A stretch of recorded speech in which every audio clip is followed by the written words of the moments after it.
Chapter 1366. Sigh. Hearing all this, Lu Hong opened her eyes and said with a sigh, the scheming inside this imperial palace really makes people afraid. Isn't that so? If you're not careful, you'll be smashed to pieces. I really miss my life in the Yan County. Although there were intrigues at that time, it wasn't as scary as it is now. Fatso shook his head and sighed.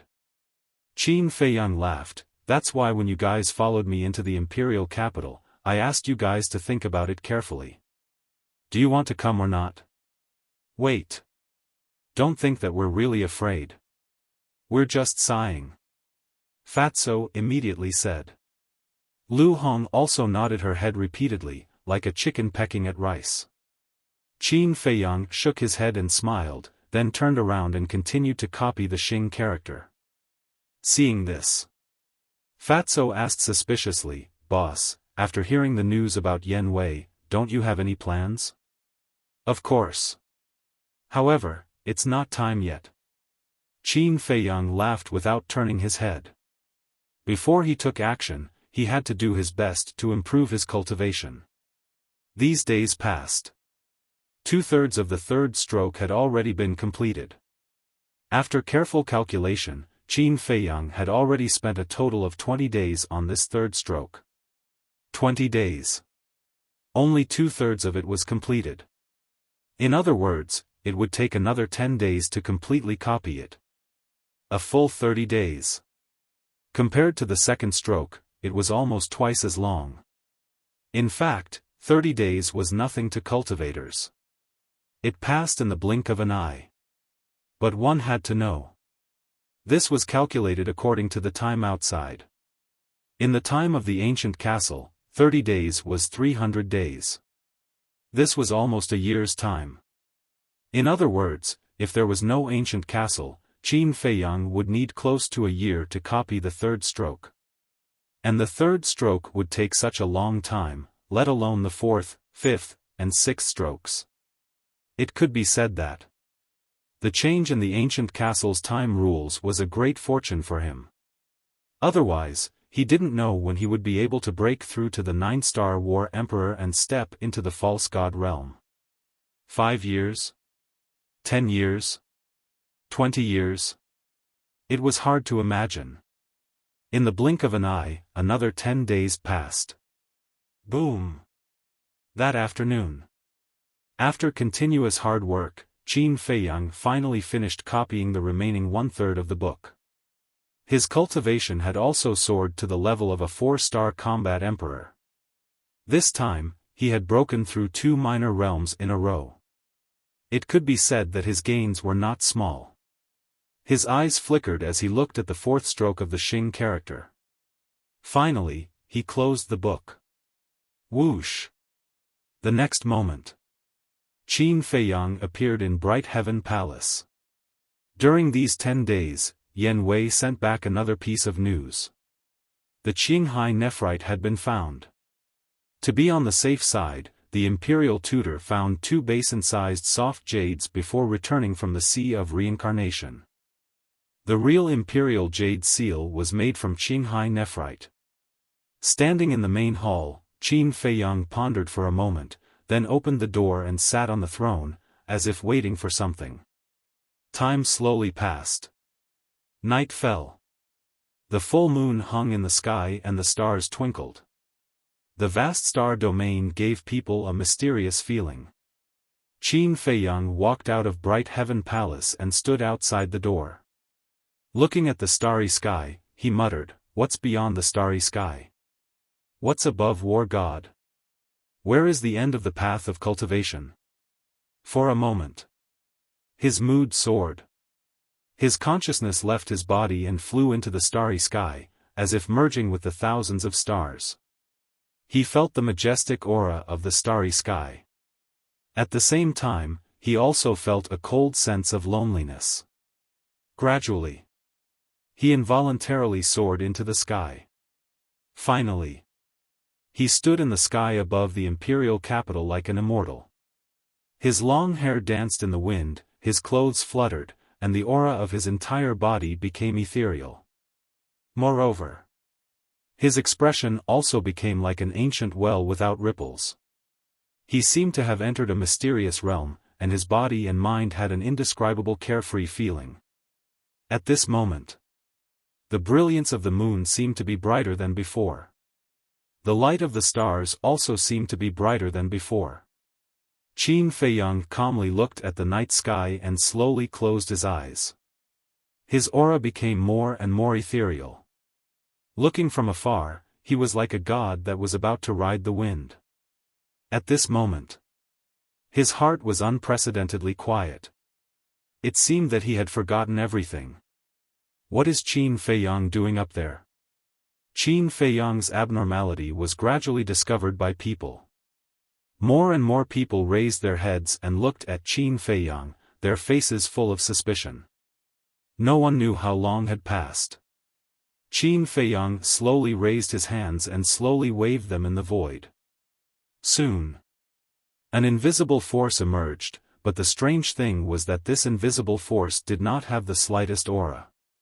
However, the space around Qin Feiyang started to vibrate slowly because of this invisible force. In the end, it twisted crazily. The void seemed to be about to shatter. The people of the imperial palace below were full of surprise and doubt. Although the invisible force that pervaded around Qin Feiyang did not have the slightest aura, it gave them a fatal sense of crisis. However, Qin Feiyang seemed to be unaware of it. His eyes were still closed, and his hands were constantly waving. But the speed did not change at all. It was very slow. It seemed to be playing in slow motion. There were more and more onlookers below. Some people, in order to see more clearly, even leaped into the air. Whoosh! 2 figures of light broke through the air. It was Yen Wei and the state preceptor. What's the situation? After discovering Qin Feiyang's abnormality, they were slightly stunned and immediately grabbed a eunuch to ask. Greetings, state preceptor. The eunuch hurriedly bowed and then said, I don't know. From just now until now, he has been standing in the air and waving his hands. We don't understand. Hearing this, the 2 of them raised their heads again and looked at Qin Feiyang suspiciously. On the other side, Elder Qin and the commander of the Kirin army also broke through the air. Without exception, their faces were full of doubts. Time passed breath by breath. Everyone still did not understand. But Yen Wei found a clue. He found that Qin Feiyang was actually repeating the battle art. It was the first move of the ultimate tactics, landslide. But why was there no aura of the battle art? He could not figure it out. But what he could not figure out even more was why Qin Feiyang was doing this. Gradually, Yen Wei also found that Qin Feiyang stopped evolving the first move and began to evolve the second move of the ultimate tactics, earth-splitting. It was the same as before, constantly evolving, and there was still no aura of the battle art. There was only that surging invisible force, crazily surging in the void around Qin Feiyang. The void was also distorting more and more. Even in the sky above the imperial palace, there was already the sound of wind. Soon, Yen Wei was surprised to find that Qin Feiyang had begun to evolve the third move of the ultimate tactics, sky-splitting. The commander of the Kirin army frowned and said, What exactly is he doing? Elder Qin muttered, It's a familiar scene, but what exactly is it? This old man can't remember. About a few hundred breaths passed. Qin Feiyang had evolved the fourth move of the ultimate tactics, ultimate tactics. Everyone thought that this was deliberately done by Qin Feiyang. But that was not the case. At this moment, Qin Feiyang had no idea what he was doing. It was as if he had lost consciousness and his body was moving naturally. Another few hundred breaths passed. Qin Feiyang was no longer evolving a single move. He continuously evolved the 4 moves of the ultimate tactics. He repeated it again and again. Woo-woo, at this moment, the sound of the wind above the imperial palace changed. It was getting louder and louder. But the strange thing was that everyone was above the imperial palace and did not feel the wind. Is it haunted? Everyone was bewildered. Woo-woo, the sound of the wind was getting more and more ear-piercing, as if ghosts were roaring in the void. Everyone could not help but feel apprehensive. A battle art without aura, the sound of the wind without wind, what a familiar scene, where have I seen it before? Elder Qin whispered. The imperial preceptor was also muttering to himself. How is this possible? Suddenly, the imperial preceptor seemed to have thought of something as his body shook violently. His old face was full of disbelief. Elder Qin and the commander of the Kirin army looked at the imperial preceptor. Yen Wei, as well as the people below and around, looked at the imperial preceptor one after another. The imperial preceptor was silent as he stared at Qin Feiyang. The murderous intent in his eyes was undisguised. Could it be, looking at the imperial preceptor's expression, Elder Qin seemed to have thought of something. His gaze trembled slightly as he suddenly raised his head to look at Qin Feiyang. His old eyes were full of bewilderment. Why, such a difficult thing, how could you do it? No. There can only be one monster in the great Qin Empire, and that is Zhuge Mingyang. You must die. The imperial preceptor muttered and suddenly soared into the sky, carrying a surging divine aura as he charged toward Qin Feiyang. Yen Wei's expression changed. What was going on? Why would the imperial preceptor suddenly have the intention to kill Qin Feiyang? What should I do? His mind was in a mess. Should he save Qin Feiyang? But if he did so, his identity would be exposed. One had to know. In order to gain the trust of the imperial preceptor, whether it was him or Qin Feiyang, they had both paid too much. But if he didn't save him? With Qin Feiyang's current state, he would definitely die. No. Even if my identity is exposed, I can't let the young lord fall into danger. Yen Wei gritted his teeth and was about to shout. Swoosh! But at this moment, a ray of divine light soared into the sky and flew toward the imperial preceptor. Yen Wei hurriedly looked over. It turned out to be Elder Qin. Don't even think about succeeding. Elder Qin's eyes were gloomy. That terrifying divine might was like a tide, covering the sky and covering the earth as it rushed toward the imperial preceptor. However, there was a trace of excitement on his face as he muttered, I didn't expect this brat to be able to enter the ethereal realm. Seeing Elder Qin make a move, Yen Wei also heaved a sigh of relief. The imperial preceptor waved his hand and his divine might roared out, colliding with Elder Qin's divine might as he shouted, Old thing, don't meddle in other people's business. You still dare to make a move here? Aren't you afraid of destroying the imperial palace and angering Emperor Hong? Elder Qin secretly sneered. Emperor Hong. The imperial preceptor's gaze trembled as he looked at the imperial palace below. Although he and Elder Qin did not use the power of the false gods, if the two divine might really collided, then not to mention the imperial palace, even the imperial city would be turned into ashes. Seeing that the two divine might were about to collide, the imperial preceptor hurriedly waved his hand, and the divine might immediately disappeared. Seeing this, Elder Qin also dispersed his divine might and stood in front of the imperial preceptor, sneering, You never thought that Qin Feiyang would actually be able to enter the ethereal realm. Ethereal realm? What is this? Everyone was surprised. Yen Wei also had a face full of suspicion. Chapter 1367. Wrong. In your eyes, Qin Feiyang is a big problem. But in this old man's eyes, he is the hope of my great Qin, the future pillar. This old man will not allow anyone to hurt him. Old Qin secretly shouted. Hope, pillar, the imperial preceptor muttered to himself, a sharp light flashing in his eyes, and secretly said, I didn't expect you to have already sided with Qin Feiyang. Humph.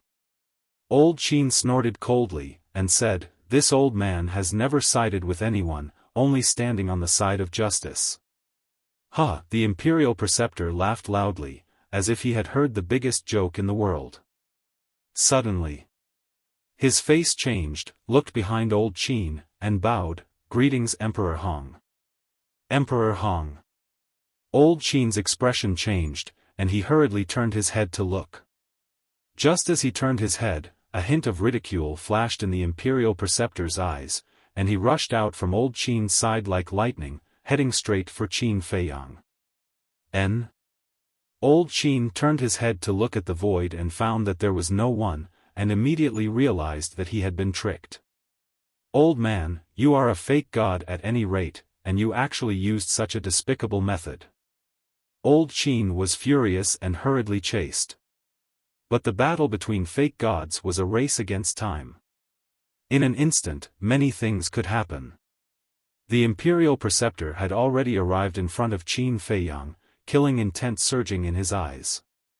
Don't, old Qin roared, his hair standing on end. Go to hell. The imperial preceptor laughed sinisterly, raised his old hand, and like an eagle's claw, shattered the void, and grabbed towards Qin Feiyang's head. No, Yan Wei also roared in his heart. However, at this moment, clang! Accompanied by an earth-shaking loud sound, a black light rushed out from between Qin Feiyang's eyebrows. It was the ancient castle. It floated above Qin Feiyang's head, and wisps of divine might rolled out. Puff! The imperial preceptor was immediately sent flying, blood spurting out of his mouth, and his face was pale. So strong. Waves surged in his heart. At the same time, looking at this scene, old Qin was also shocked to the extreme. The onlookers below were even more dumbfounded. Was that Qin Feiyang's castle? It was actually so terrifying. Just a wisp of divine might was enough to severely injure the imperial advisor. That's great. With the protection of the ancient castle, not to mention the imperial advisor, even if Emperor Hong were to appear, he might not be able to harm young lord. Yan Wei mumbled. His heart that had been hanging in the air finally calmed down. Then he looked at Qin Feiyang. Such a great commotion had occurred, yet he seemed as if he didn't know anything. He still had his eyes closed as he ceaselessly repeated the 4 moves of the Void End technique. However, if one were to observe carefully, they would discover that the speed at which he was evolving was increasing bit by bit. Woo-woo, the sound of the wind became more and more deafening. It felt as if a level 12 typhoon was blowing in the sky above the imperial palace. The invisible force that permeated Qin Feiyang's surroundings also became more and more turbulent. After stabilizing his body, the state preceptor coldly stared at Qin Feiyang and the castle from afar. This old man is unwilling.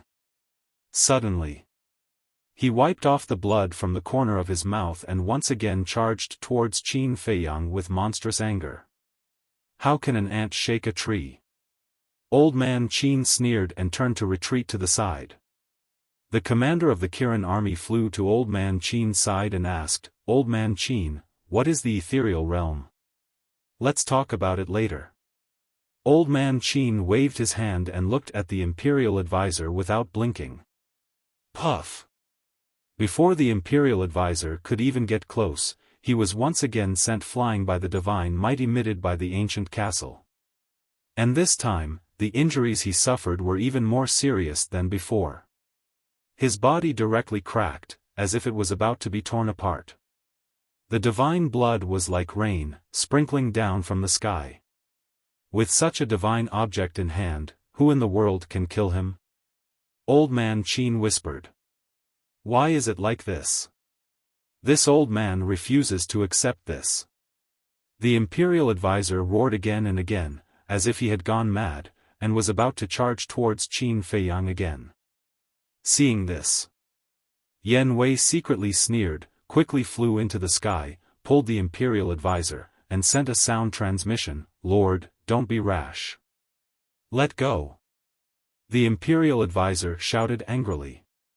He was about to lose his mind and couldn't listen to anything. "Lord!"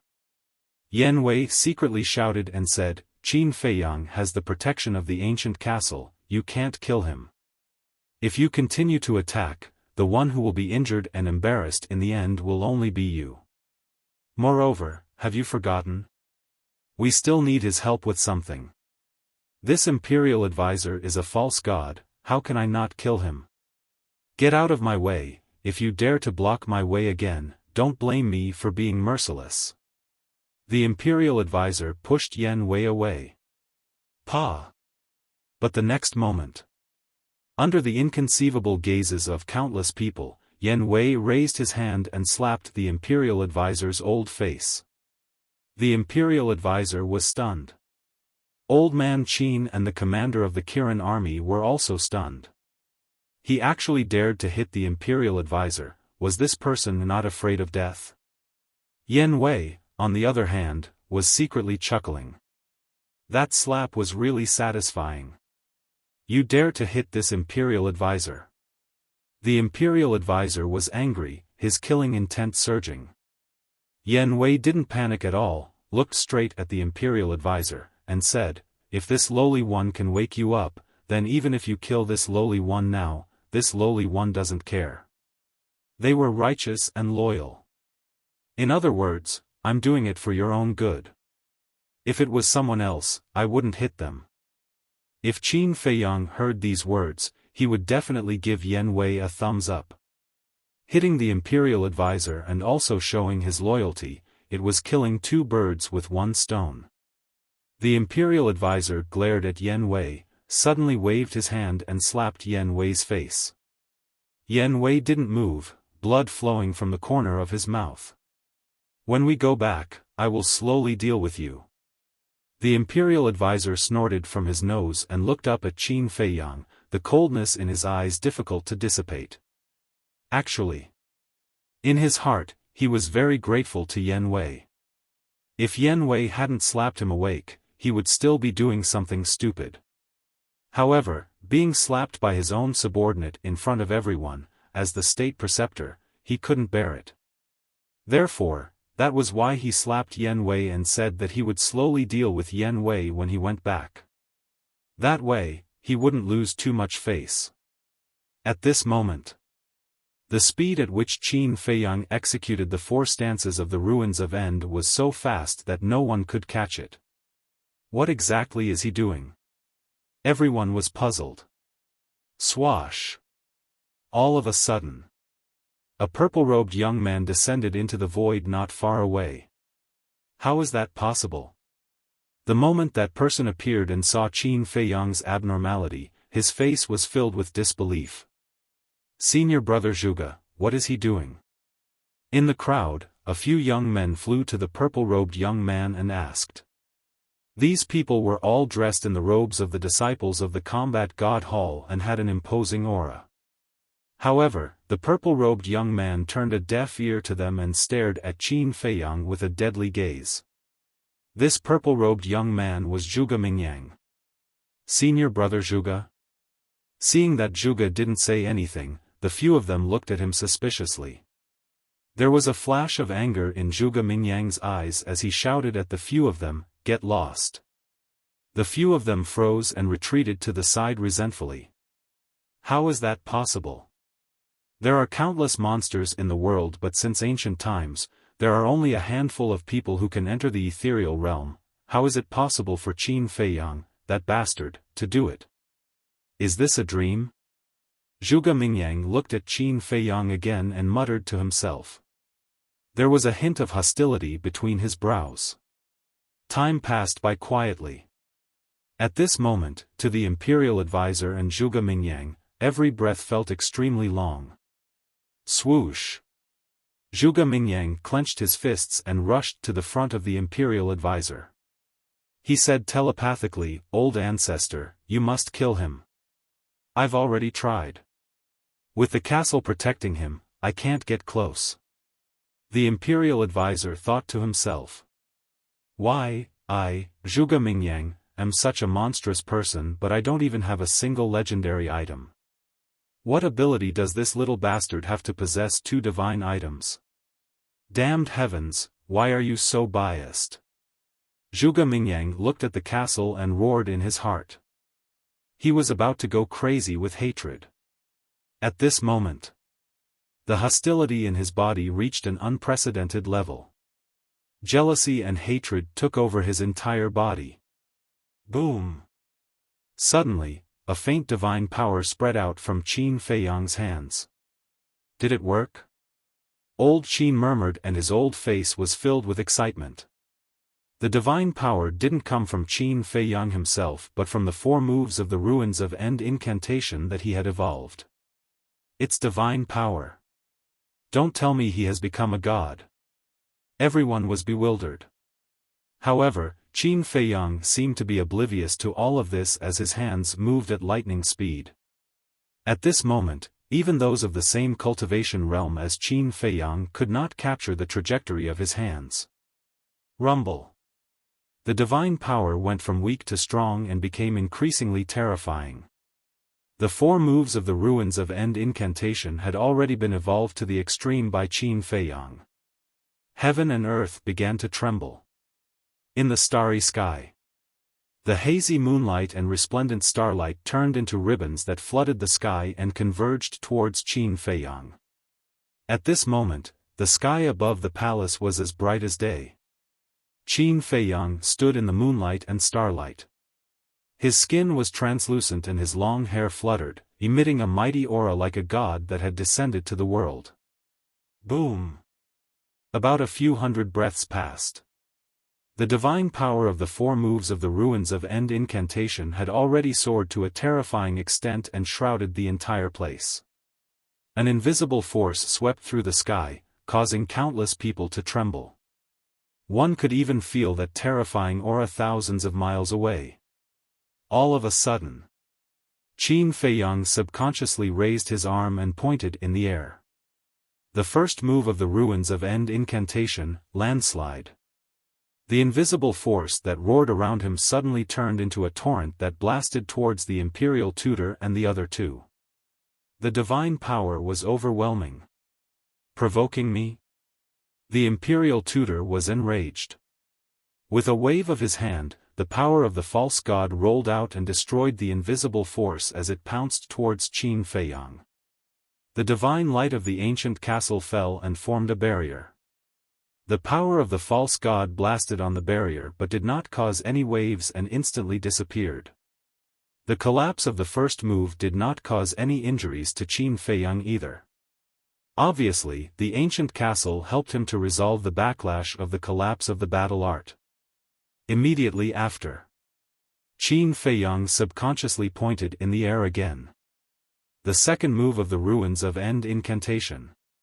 It also contained an extremely terrifying divine power. Don't go too far. Seeing Qin Feiyang provoking him again and again, the imperial tutor was furious and the power of the false god roared in the sky. But the final result was the same as before. He doesn't even know what he's doing now. It's just a subconscious action. Why are you so angry? Old man Qin sneered. Before he finished speaking, the third move of the ruins of end incantation appeared, splitting the sky. The divine power was even more terrifying than the first and second moves. And the target was still the imperial tutor. Chapter 1368. However, what the imperial tutor did not expect was that the aura of the third move had already locked onto him. Bang! An invisible force blasted on his body. A destructive aura instantly spread out. The imperial tutor was fine. After all, he was a pseudo-god and Qin Feiyang was only a 4-star combat emperor. The difference was huge. However, Yan Wei and Zhuge Mingyang were not so lucky. Their cultivation was not as good as Qin Feiyang. Furthermore, they were not mentally prepared and their bodies were covered in blood. Fortunately, the imperial tutor reacted in time and erased the destructive aura. Otherwise, the two of them might lose their lives. After the event, Yan Wei smiled bitterly and did not say anything. However, Zhuge Mingyang was extremely furious. That sinister look in his eyes could not wait to cut Qin Feiyang into pieces. Bang! However, Qin Feiyang did not know this. He pointed his index finger in the air and the fourth move of the ultimate appeared. It continued to roar towards the imperial tutor. The divine power that it emitted was almost twice as strong as the third move. The imperial tutor's face was gloomy. He waved his hand and the divine power surged and easily disintegrated the fourth move. Although he could easily disintegrate Qin Feiyang's ultimate art, Qin Feiyang's unconscious provocation made him very angry. Look at Qin Feiyang again. After performing the fourth move, he lowered his hands and the invisible force that filled the air gradually dissipated. Moreover, the sound of the wind, starlight and moonlight also gradually dissipated. It's finally over. Elder Qin heaved a sigh of relief. However, Qin Feiyang did not open his eyes for a long time. His expression was extremely serene as if he had fallen into a deep sleep. When everything returned to normal, Qin Feiyang finally opened his eyes. Two bright rays of light burst out from his eyes. However, what followed was confusion. What's wrong with me? Qin Feiyang muttered. He looked at Elder Qin, the imperial tutor and the rest and then at the crowd below. He asked suspiciously, why are there so many people? Swoosh! Old man Qin rushed over to Qin Feiyang and asked, you don't remember anything? Qin Feiyang pondered for a while and said, I only remember that when I walked out of the hall and looked at the moonlight, I had a feeling. But gradually, I seem to have entered a wonderful state. This is the ethereal realm. Old Qin said. Ethereal realm? Qin Feiyang was stunned and asked, what's this? Old man Qin glanced at the crowd below and said, let's go down first. All right. Qin Feiyang carried a bellyful of doubts as he plunged down towards Bright Sky Palace. Old Qin and the commander of the Kirin army followed closely behind. When the three of them entered Bright Heaven Palace, Yan Wei retracted his gaze and asked softly, my lord, what exactly is the ethereal realm? The imperial advisor ignored him. He looked at Zhuge Mingyang and transmitted his voice to him, don't be discouraged. No matter what, you've entered the ethereal realm earlier than him. I did enter the ethereal realm earlier than him. But old ancestor, have you ever thought about how much older I am than him? Zhuge Mingyang mocked himself. When Qin Feiyang was just born, he had already entered the temple and was famous in the imperial capital. It could be said that he could be considered to have watched Qin Feiyang grow up. This was the essential difference. Bright Heaven Palace. Old man Qin explained the situation of the ethereal realm to Qin Feiyang and the commander of the Kirin army in detail.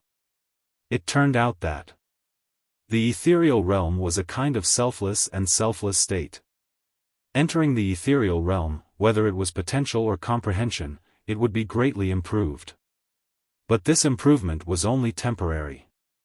Once awakened from the ethereal realm, it would disappear. However, although it was short, it was enough to make a person undergo earth-shattering changes.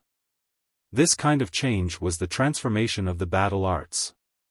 And it wasn't an ordinary transformation, but a transformation into a divine art. Just like before. The void returning art was originally just a perfect battle art, but in the end, Qin Feiyang raised the void returning art to a divine art in the ethereal realm. In short, the ethereal realm was actually a kind of epiphany. Comprehension of all things in the world. There was no shortcut to this kind of comprehension. Some people would never be able to enter the ethereal realm in their entire lives. And some people could only enter once in their entire lives. In short, the ethereal realm could only be encountered by chance and not sought. It completely depended on chance and luck. After listening to Old Man Qin's explanation, Qin Feiyang waved his hand and evolved the first move of the void-returning art, landslide. Feeling that astonishing divine might, the excitement in his eyes could not be concealed. Unexpectedly, he could actually step into such a magical realm. Old Man Qin asked, "Do you know how the late emperor created the divine dragon art back then?" Qin Feiyang was slightly stunned, and asked suspiciously, "Also enter the ethereal realm?" "Yes." Old Man Qin nodded and said, "However, don't be too proud, because someone entered the ethereal realm before you." Qin Feiyang was surprised, and asked, "Who is it?" "You know him." Old Man Qin said. "I know him?" Qin Feiyang frowned, a figure suddenly appeared in his mind, and said, "It's Zhuge Mingyang?" "That's right. It's just that when he entered the ethereal realm, he wasn't in the imperial city, so very few people know about it." Old Man Qin said. Qin Feiyang's eyes flashed with a cold light and said, "You mean, in order to transform a battle art into a divine art, only by entering the ethereal realm can it be done?" "Yes." Old Man Qin nodded and smiled, "However, you don't have to compete with Zhuge Mingyang. After all, you are much younger than him. Overall, you are still better than him." The commander of the Kirin army nodded in agreement. Because Zhuge Mingyang did not step into the ethereal realm when he was Qin Feiyang's age. Why should I compete with him? Qin Feiyang smiled faintly, waved his hand, and the first move of the ruins returning art, landslide, instantly collapsed. Swish! At this moment, two figures descended outside the main hall. Qin Feiyang looked up, and his eyes flashed. It was Yan Wei and the Imperial Preceptor. At the same time, Old Man Qin and the commander of the Kirin army also looked at the Imperial Preceptor, their eyes flashing coldly. Now, Old Man Qin and the commander of the Kirin army had completely fallen out with the Imperial Preceptor. Of course, the Imperial Preceptor did not have a good impression of Old Man Qin and the commander. In short, both sides were unhappy with each other. "Congratulations, congratulations." Yan Wei followed behind the Imperial Preceptor, and as he entered the main hall, he secretly smiled. Obviously, he had already heard about the ethereal realm from the Imperial Preceptor. Qin Feiyang secretly smiled, and asked in confusion, "What's with the injuries on your body?" Yan Wei was stunned, and said with a wry smile, "Isn't it your masterpiece?" "Me?" Qin Feiyang was stunned. The Imperial Preceptor is right, those who enter the ethereal realm don't know what to do. Yan Wei helplessly smiled, and briefly explained the situation at that time. After all, at this time, it was not suitable to talk for too long. Of course. Although it was just a few words, Yan Wei also explained the whole thing very clearly. This, Qin Feiyang was stunned, and secretly smiled, "Sorry. It's nothing. But you have to thank Old Man Qin for this." Yan Wei secretly said. "I know." Qin Feiyang said. During the conversation, the Imperial Preceptor came to Qin Feiyang and the other two, and stopped to look at Old Man Qin. Old Man Qin also looked at him. Both of their gazes were overbearing, and their gazes collided in the void, creating wisps of invisible sparks. The atmosphere became dignified all of a sudden. Qin Feiyang's eyes flashed, and he turned to look at Old Man Qin, and said, "I am very grateful for your help, but now, I have some private matters to discuss with the Imperial Preceptor, please leave first." "Private matters?" Old Man Qin raised his eyebrows. He was worried that Qin Feiyang and the Imperial Preceptor had some kind of deal. "Don't worry. I will never wallow in the mire with the Imperial Preceptor," Qin Feiyang secretly said. Old Man Qin looked at him deeply, opened a portal, and said to the commander of the Kirin army, "Let's go." Immediately, the two turned and walked toward the portal. "Commander." The imperial preceptor suddenly turned his eyes and fell on the commander of the Kirin army. The commander of the Kirin army stiffened, and asked without turning his head, "What's the matter?" The imperial preceptor needs to remind you that you are the commander of the Kirin army, and your duty is to guard the safety of the imperial palace, not to follow an idle person all day and do nothing. The imperial preceptor said. The commander of the Kirin army felt a chill in his heart. This old man really didn't give up the idea of killing him. Now, he followed old man Qin, and the imperial preceptor couldn't find a chance, so the imperial preceptor wanted to use this method to make him return to the imperial palace. Once he returned to the imperial palace, it would be like a sheep in a tiger's mouth, and there would be no escape. What a vicious heart! He muttered in his heart, and his face was full of disgust. I know what I am doing, don't worry about the imperial preceptor. It's good that you know what you are doing, or the imperial preceptor will have to consider whether to change the commander of the Kirin army. The imperial preceptor said expressionlessly. The commander of the Kirin army clenched his hands. This was forcing him to return to the imperial palace. Old man Qin turned to look at the imperial preceptor and said, the commander of the Kirin army was personally appointed by His Majesty. Without His Majesty's sacred order, are you qualified to replace him? The imperial preceptor said lightly, he was personally appointed by His Majesty, but now I am in charge of the state affairs. Old man Qin said, not in charge, but in charge. Although there is only one word difference, the meaning is completely different. The imperial preceptor's eyes flashed a touch of sharp light, and he nodded, yes, I admit that I am not qualified to be in charge of the state affairs, but what if the little prince inherits the throne? His face was full of ridicule. The implication was that after the little prince inherits the throne, he only needed to say a word, and the little prince would order to remove him from the position of the commander of the Kirin army. What? The little prince hasn't inherited the throne yet, and you are already planning to control him behind the scenes in the future? Old man Qin sneered. Old man, be careful of trouble from the mouth. The imperial preceptor's face darkened.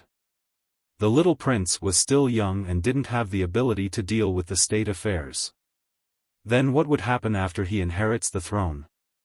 Naturally, he, the imperial preceptor, would be in charge. When the time came, whatever he said, the little prince would naturally have to do. But these were only his inner thoughts. He certainly didn't dare to show them.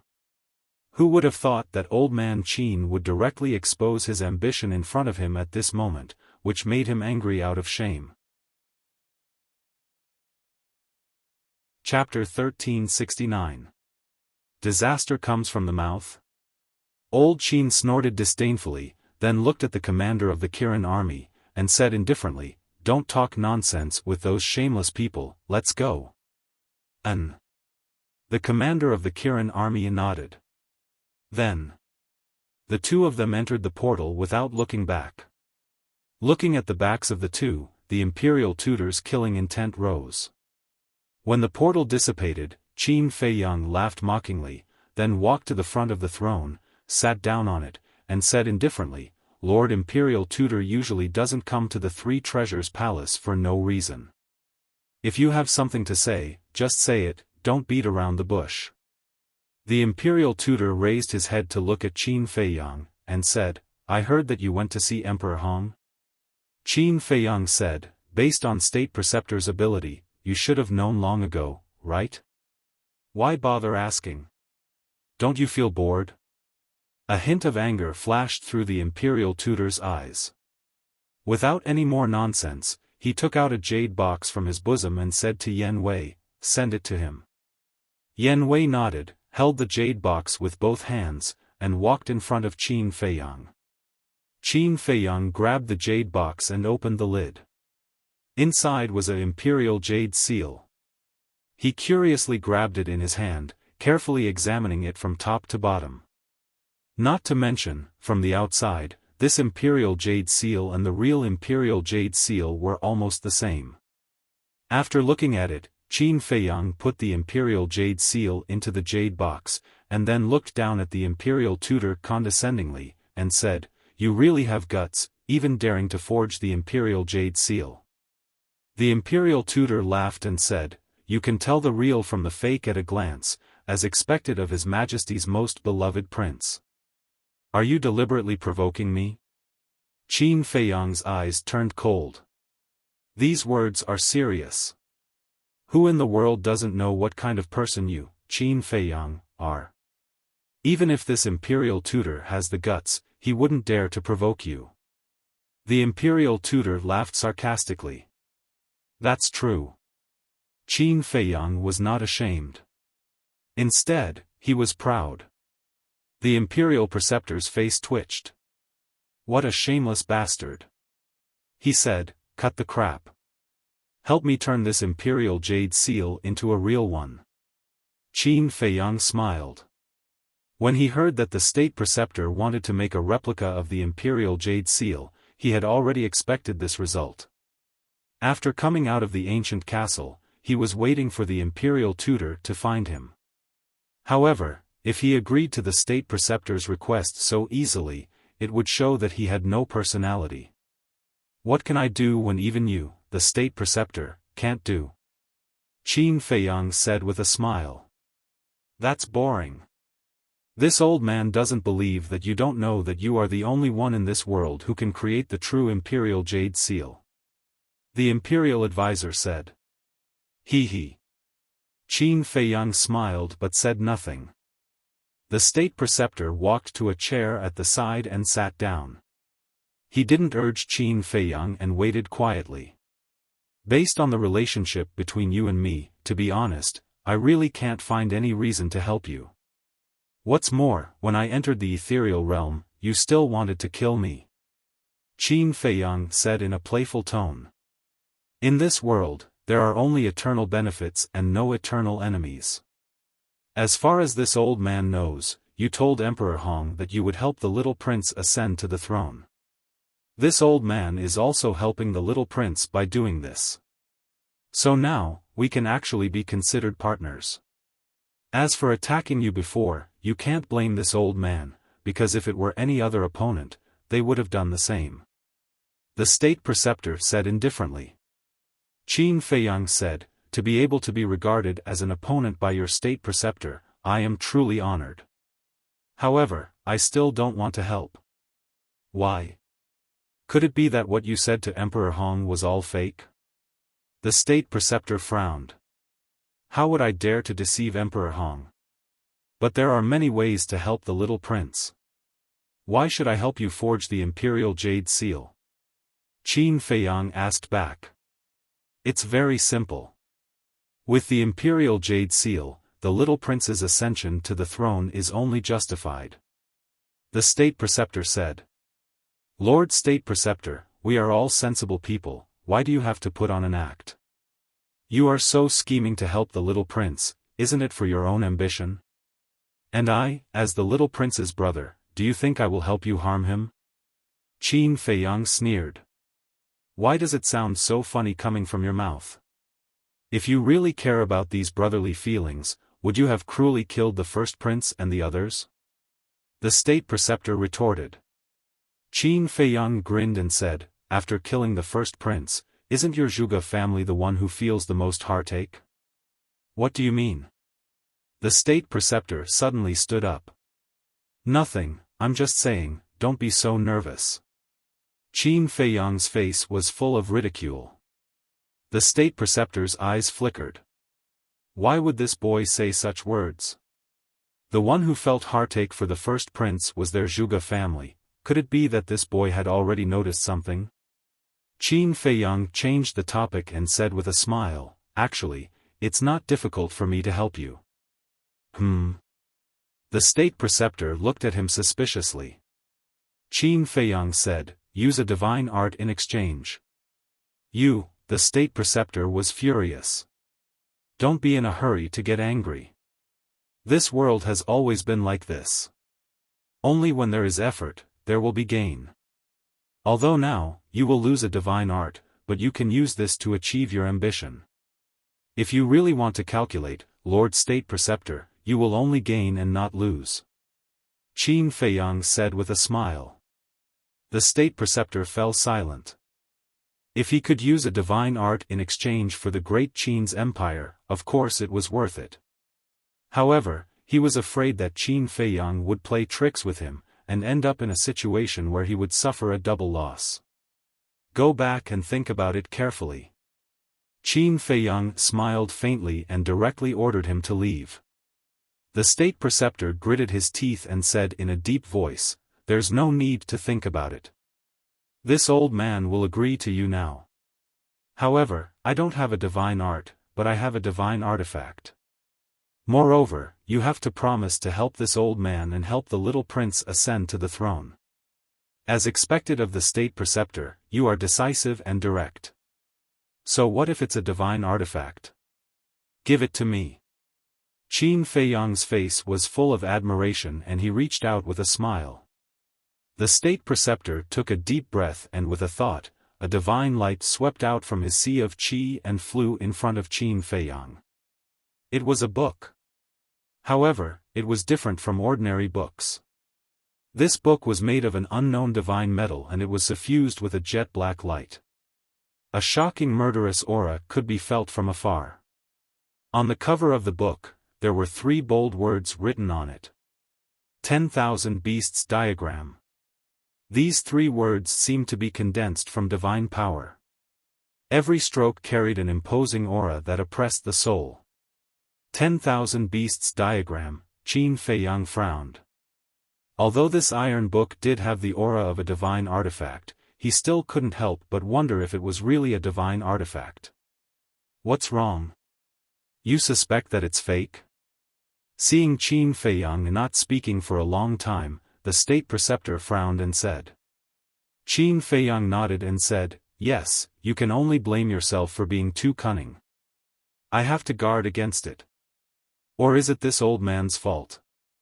The State Preceptor suddenly couldn't help but be angry and said, "Now this old man will erase the blood contract and let you drip blood to recognize it as your master to verify its authenticity." After saying that, with a thought, the blood contract immediately dissipated. Qin Feiyang didn't hesitate and immediately dripped blood to recognize it as his master. After recognizing it as his master, a huge amount of information immediately poured into Qin Feiyang's mind. Qin Feiyang looked carefully.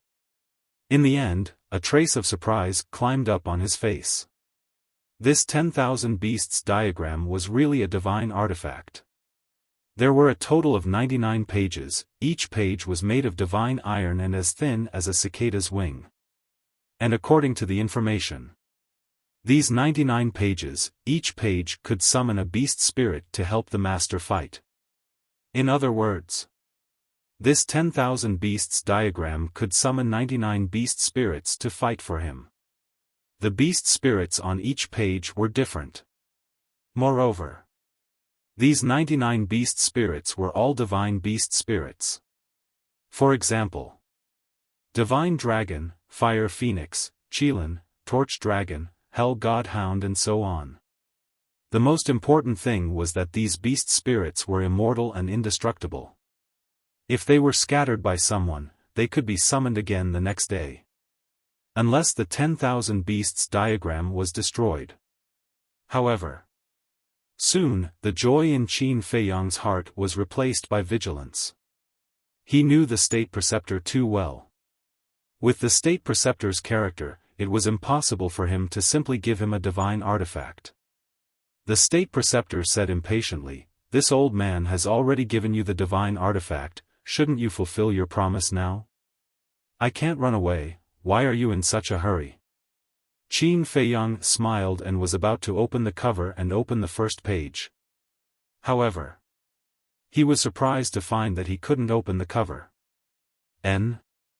He frowned slightly and tried again, but he still couldn't open it.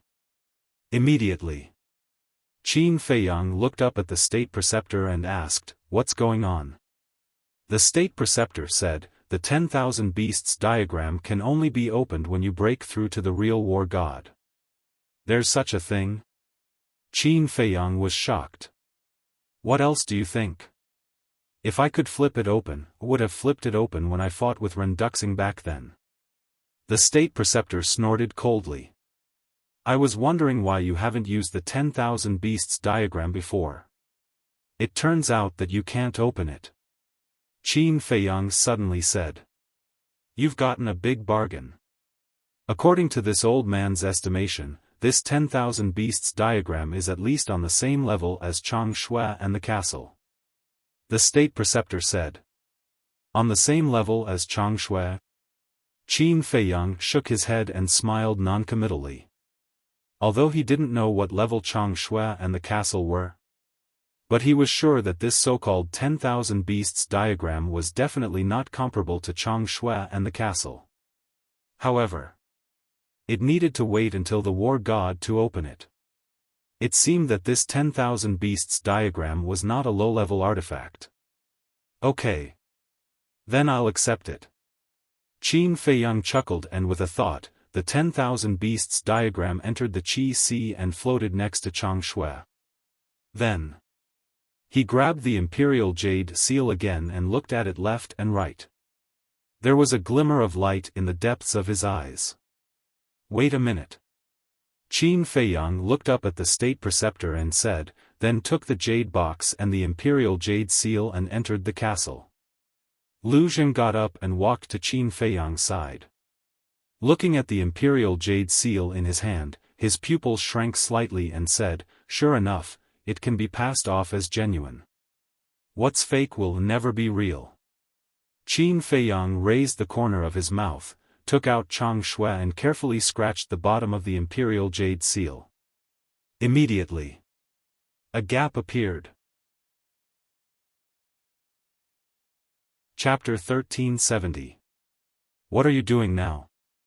Lu Zheng looked at Qin Feiyang suspiciously. I'm making a mark. Qin Feiyang smiled and put the heirloom seal into the jade box. Then he cut his wrist and the purple gold dragon blood flowed into the jade box. After a while, the entire heirloom seal was soaked in the purple gold dragon blood. Lu Zheng looked at this scene in surprise and asked, little cousin, have you thought of a question? Qin Feiyang was stunned and asked in confusion, what question?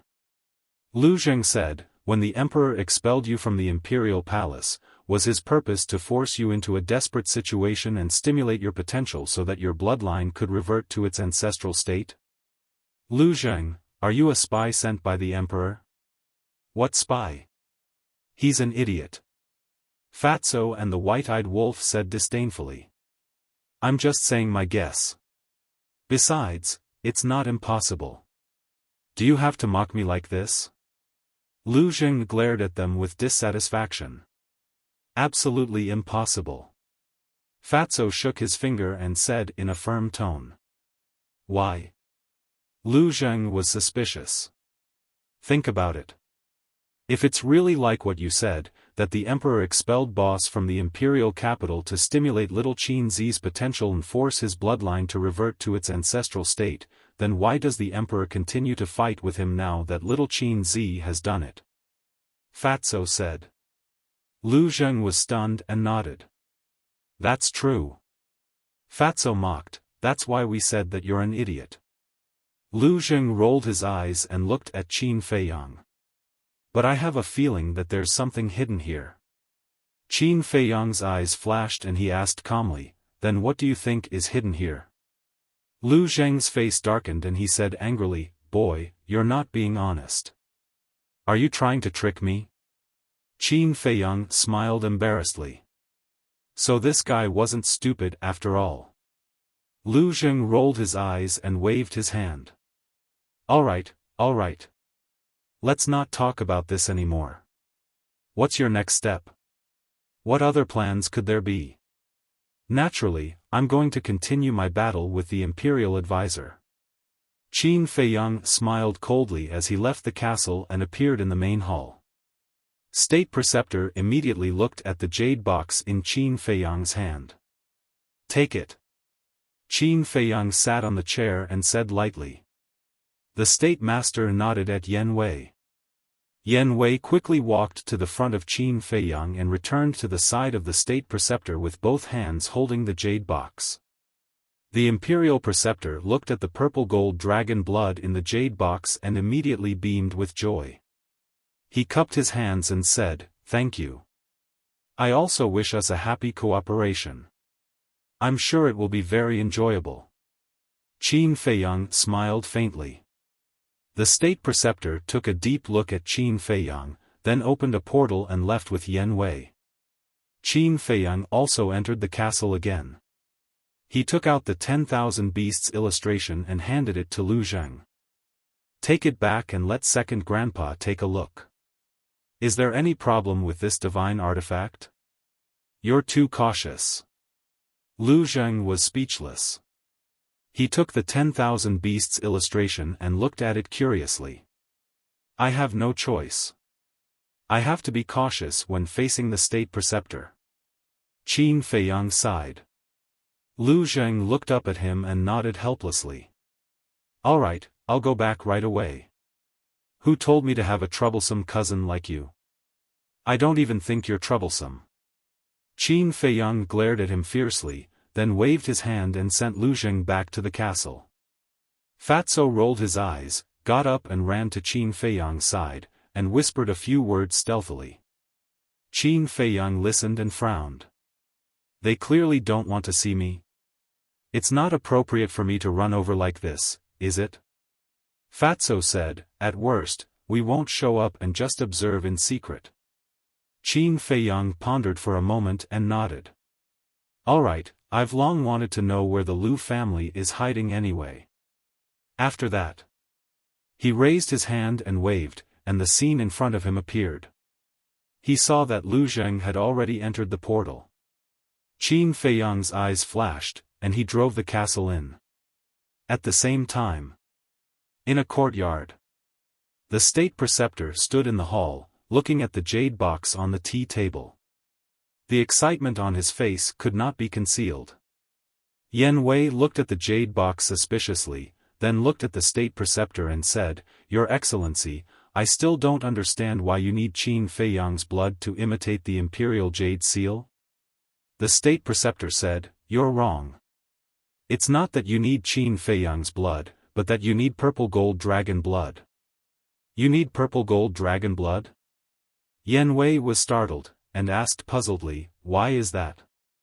The state preceptor explained, "Back then, when the previous emperor created the imperial jade seal, he fused some purple gold dragon blood into it. Therefore, the real imperial jade seal carries the aura of the purple gold dragon blood." Yan Wei suddenly said, "So that's how it is. That's why you went to Qin Feiyang and asked for the purple gold dragon blood. There's nothing I can do about it. In the world today, only he has the purple gold dragon blood. If I don't ask him for help, I won't be able to deceive Emperor Hong." The state preceptor's face was full of helplessness. Yan Wei frowned and said, "Then you don't have to look for him personally. We can think of other ways, such as finding an opportunity to plot against him. Wouldn't we be able to get the purple gold dragon blood? It's not that this old man hasn't thought of other ways. But you also know that some time ago, Zhuge Jinghong was clamoring every day, and even insulted his mother, but he still couldn't force him to make a move. Moreover, he has the ancient castle. If he encounters danger, he can hide in it at any time. So, this old man is too lazy to waste this time." The state preceptor said. "That makes sense." Yan Wei nodded and said, "However, this lowly one still thinks that using a divine artifact to exchange for the purple gold dragon blood is too great a price. It doesn't matter. This old man doesn't care about a mere divine artifact at all, because as long as this old man wants it, I can get it at any time. Moreover, a divine artifact that can't be revived, even if it is given to him, he can't use it." The state preceptor said disdainfully. "N?" Yan Wei was surprised. Such a big tone. Did he think that divine artifacts were cabbages? "Sir, your words scared this lowly one quite a bit. How can a divine artifact be obtained so easily? Yan Wei didn't dare to ask directly, so he beat around the bush. The state preceptor looked at him indifferently, didn't answer, and began to fuse with the purple-gold dragon blood. Yan Wei didn't dare to say anything anymore. Because the more you speak, the more mistakes you make. Once there were too many questions, it would definitely arouse the state preceptor's suspicion. However, this matter had to be quickly informed of Qin Feiyang. If it was really like what the state preceptor said, then there was probably a mysterious force behind the state preceptor. Otherwise, how could he dare to say such big words? At this time, it was late at night. The dark night shrouded the mountains and rivers, making everything seem mysterious and unpredictable. A village was located in a certain mountain range. The people in the village had already fallen asleep, and it was particularly quiet. In front of one of the courtyards, an old man dressed in linen was lying on an old wooden armchair, fanning the cattail leaf fan in his hand while admiring the moonlight. He looked quite comfortable. "Second Grandpa, I really envy your life, carefree all day." Suddenly, a voice filled with jealousy sounded. Then, a dark-skinned young man appeared in front of the old man. It was Lu Zheng. "I'm old and useless. I can only stay in the village, drink tea, and admire the moon. What's there to envy? If I really want to talk about envy, it's an old man like me. I envy young people like you. You have the energy, the drive, and the courage to do anything." Second Grandpa glanced at Lu Zheng and chuckled. "Will you die if you don't pretend?" Lu Zheng pursed his lips. Of course, he only dared to say this in his heart. Second Grandpa asked, "Why are you back?" Lu Zheng was immediately dissatisfied and said, "That's strange. This is my home. I can come back whenever I want. Why do you care?" Second Grandpa said helplessly, "I didn't say that I care. But since you're back, there must be something." Lu Zheng said angrily, "I'm puzzled. Can't I come back if there's nothing?" The veins on Second Grandpa's forehead bulged, and he said with a dark face, "The generation gap between us is too big. We can't chat." Hee. "You've finally said something right," Lu Zheng said with a smirk. "Are you looking for a beating?" Second Grandpa pretended to be angry. Lu Zheng hurriedly took a few steps back, waved his hand, and said with a smile, "Let's stop joking. See if there's any problem with this." After that, Lu Zheng took out the picture of 10,000 beasts. Second Grandpa looked at the picture of 10,000 beasts, and his eyes suddenly lit up. He said, "It's actually a divine artifact. Where did you find it? How can I have this ability?" "My little cousin extorted it from the state preceptor." Lu Zheng shook his head and said, "This boy is quite capable. He can actually snatch the divine artifact from the state preceptor." Second Grandpa's face was full of praise. Lu Zheng said, "Second Grandpa, why do I feel that in your eyes, his grandson is more important than me, your biological grandson? What nonsense are you talking about? You are all my grandchildren. Of course, I will treat you equally. But I have to admit that he is indeed more promising than you." Second Grandpa said with a smile. Lu Zheng almost raised his middle finger. Second Grandpa took the picture of 10,000 beasts and looked at it carefully for a moment. A trace of suspicion gradually crept into his old eyes. "Is there a problem?" Seeing this, Lu Zheng asked in surprise. "Wait." Second Grandpa waved his hand and released his divine sense into the picture of 10,000 beasts. The suspicion in his eyes grew stronger. A moment later, he withdrew his divine sense and shook his head. "There is no problem with the picture of 10,000 beasts, but I found a bigger problem." "Why do your words sound so contradictory?" Lu Zheng frowned. At this moment, Qin Feiyang was in the void above the two of them, looking at the village curiously. But when he heard Second Grandpa's words, he immediately changed the picture and locked onto Second Grandpa. Second Grandpa was silent for a while. He looked up at Lu Zheng and asked, "Are you sure this divine artifact belongs to the state preceptor?" "Of course. The state preceptor personally gave it to my little cousin," Lu Zheng said. "Strange." Second Grandpa looked at the picture of 10,000 beasts again, his old face full of doubts. "What's the matter? Can you explain it clearly?" Lu Zheng said angrily. Second Grandpa said, "I know all the divine artifacts in the Great Qin Empire, but I have never seen this picture of 10,000 beasts." "What?" Lu Zheng's expression froze. Second Grandpa continued, "Not only have I never seen it, but I have never even heard of it. And I know the state preceptor like the back of my hand.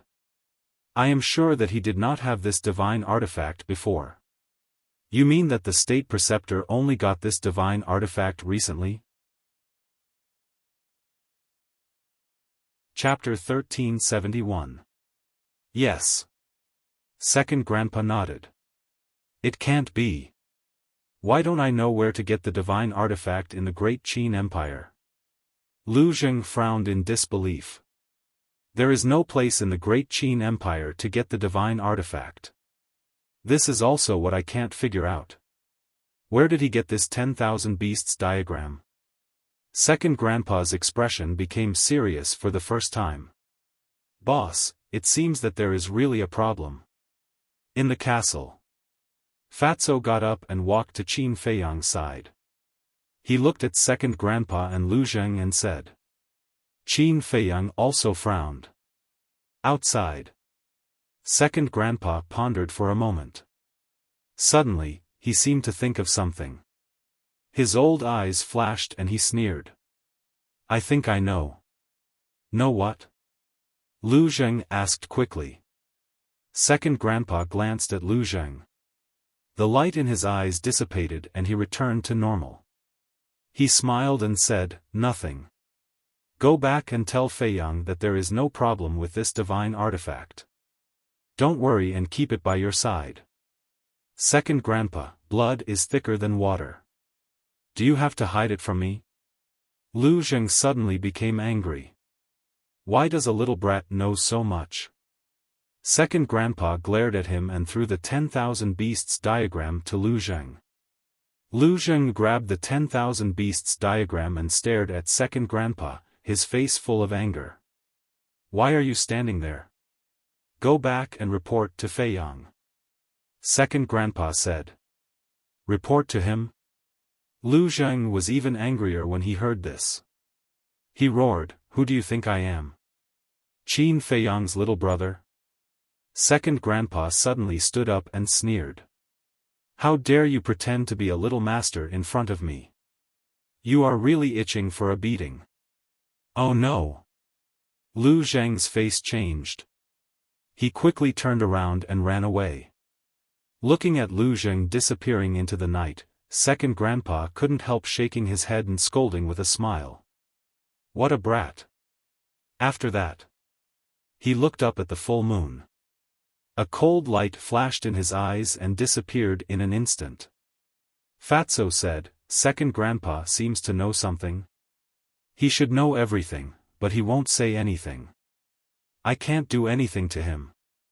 Qin Feiyang shook his head helplessly. Gradually, there was a trace of surprise in his eyes. As the castle's vision became more and more, Qin Feiyang didn't say anything. He sped up the castle and soon reached the top of the clouds.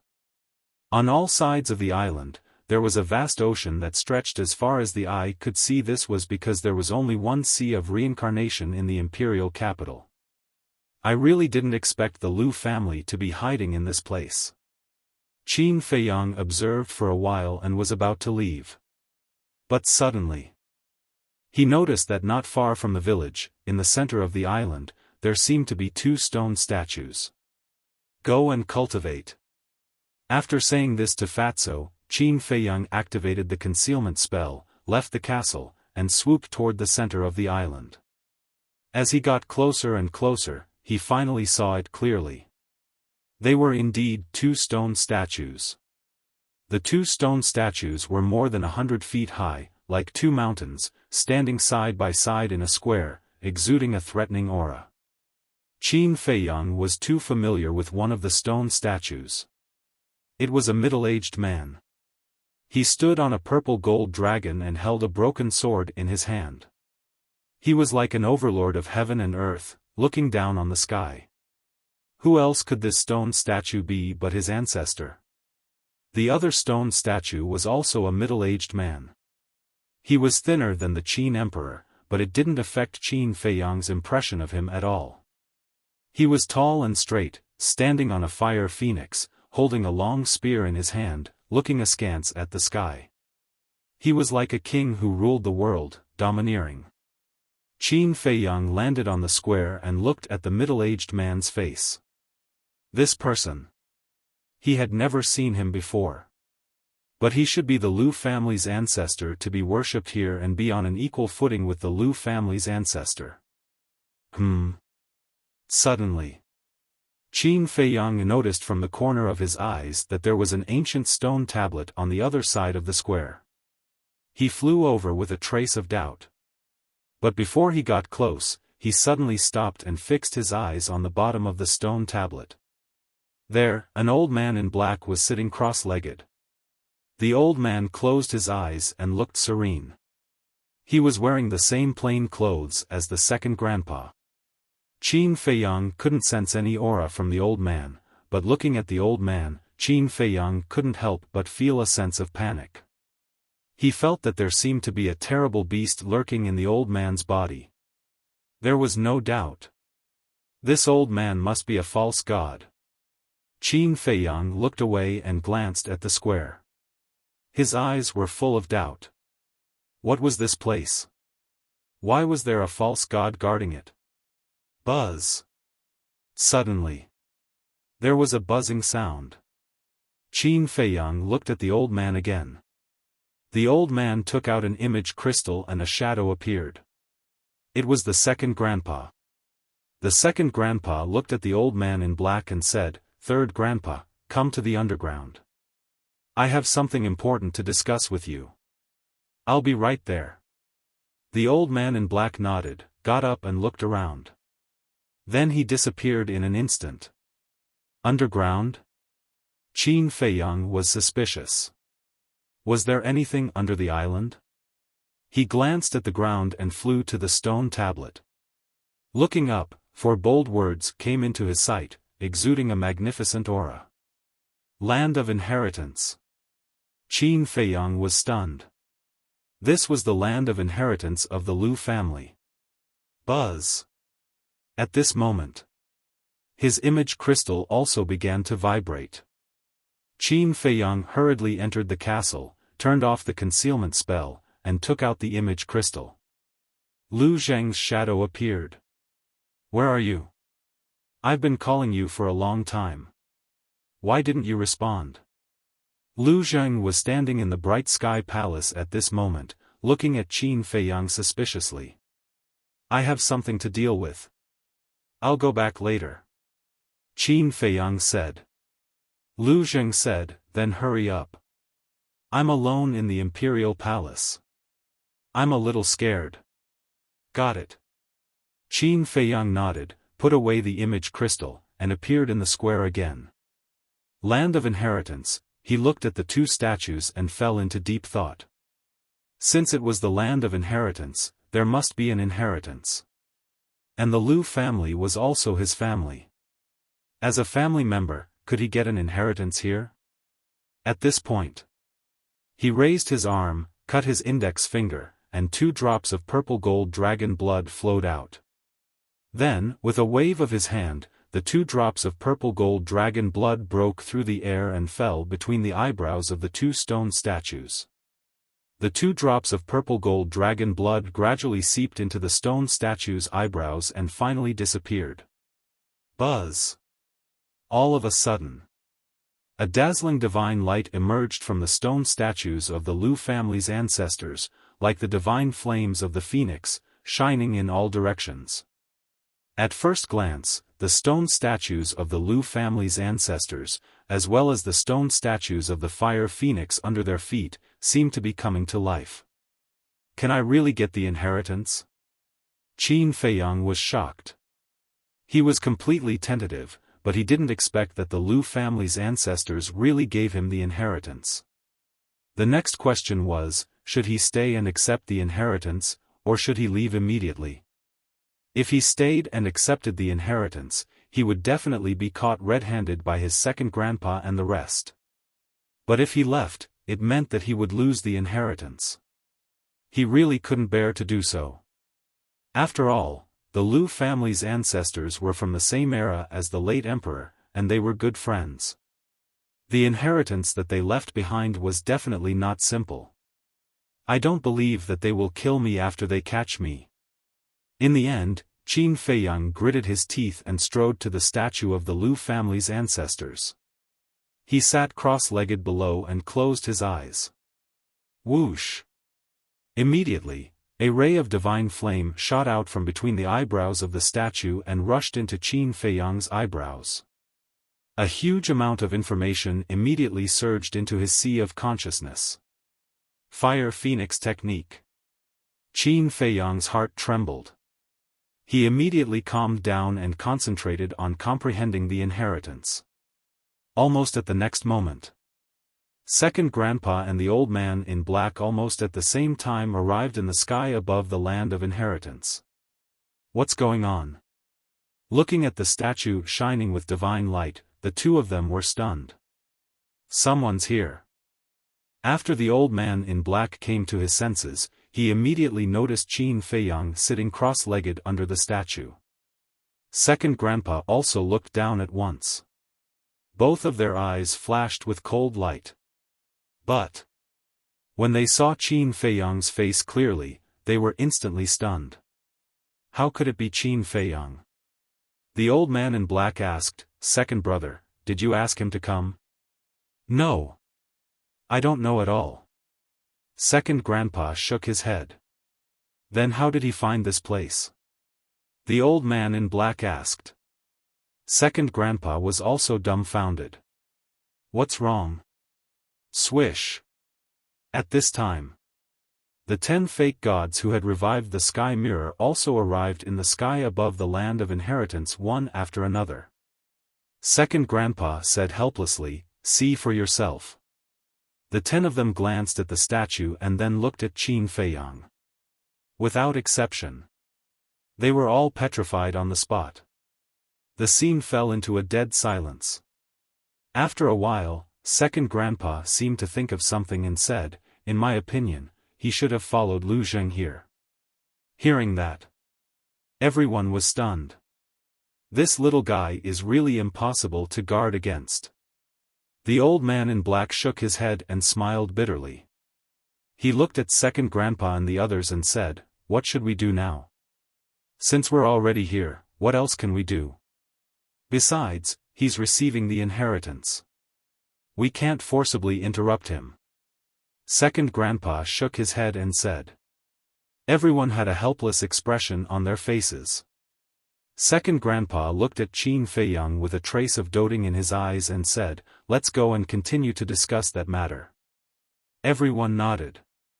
The old man in black said, "Lu Zheng is too careless. Second brother, you must find a chance to teach him a lesson." "Yes, he needs to be taught a lesson." Second grandpa mumbled. The next moment, more than a dozen people disappeared in the sky above the land of inheritance. Time passed day by day.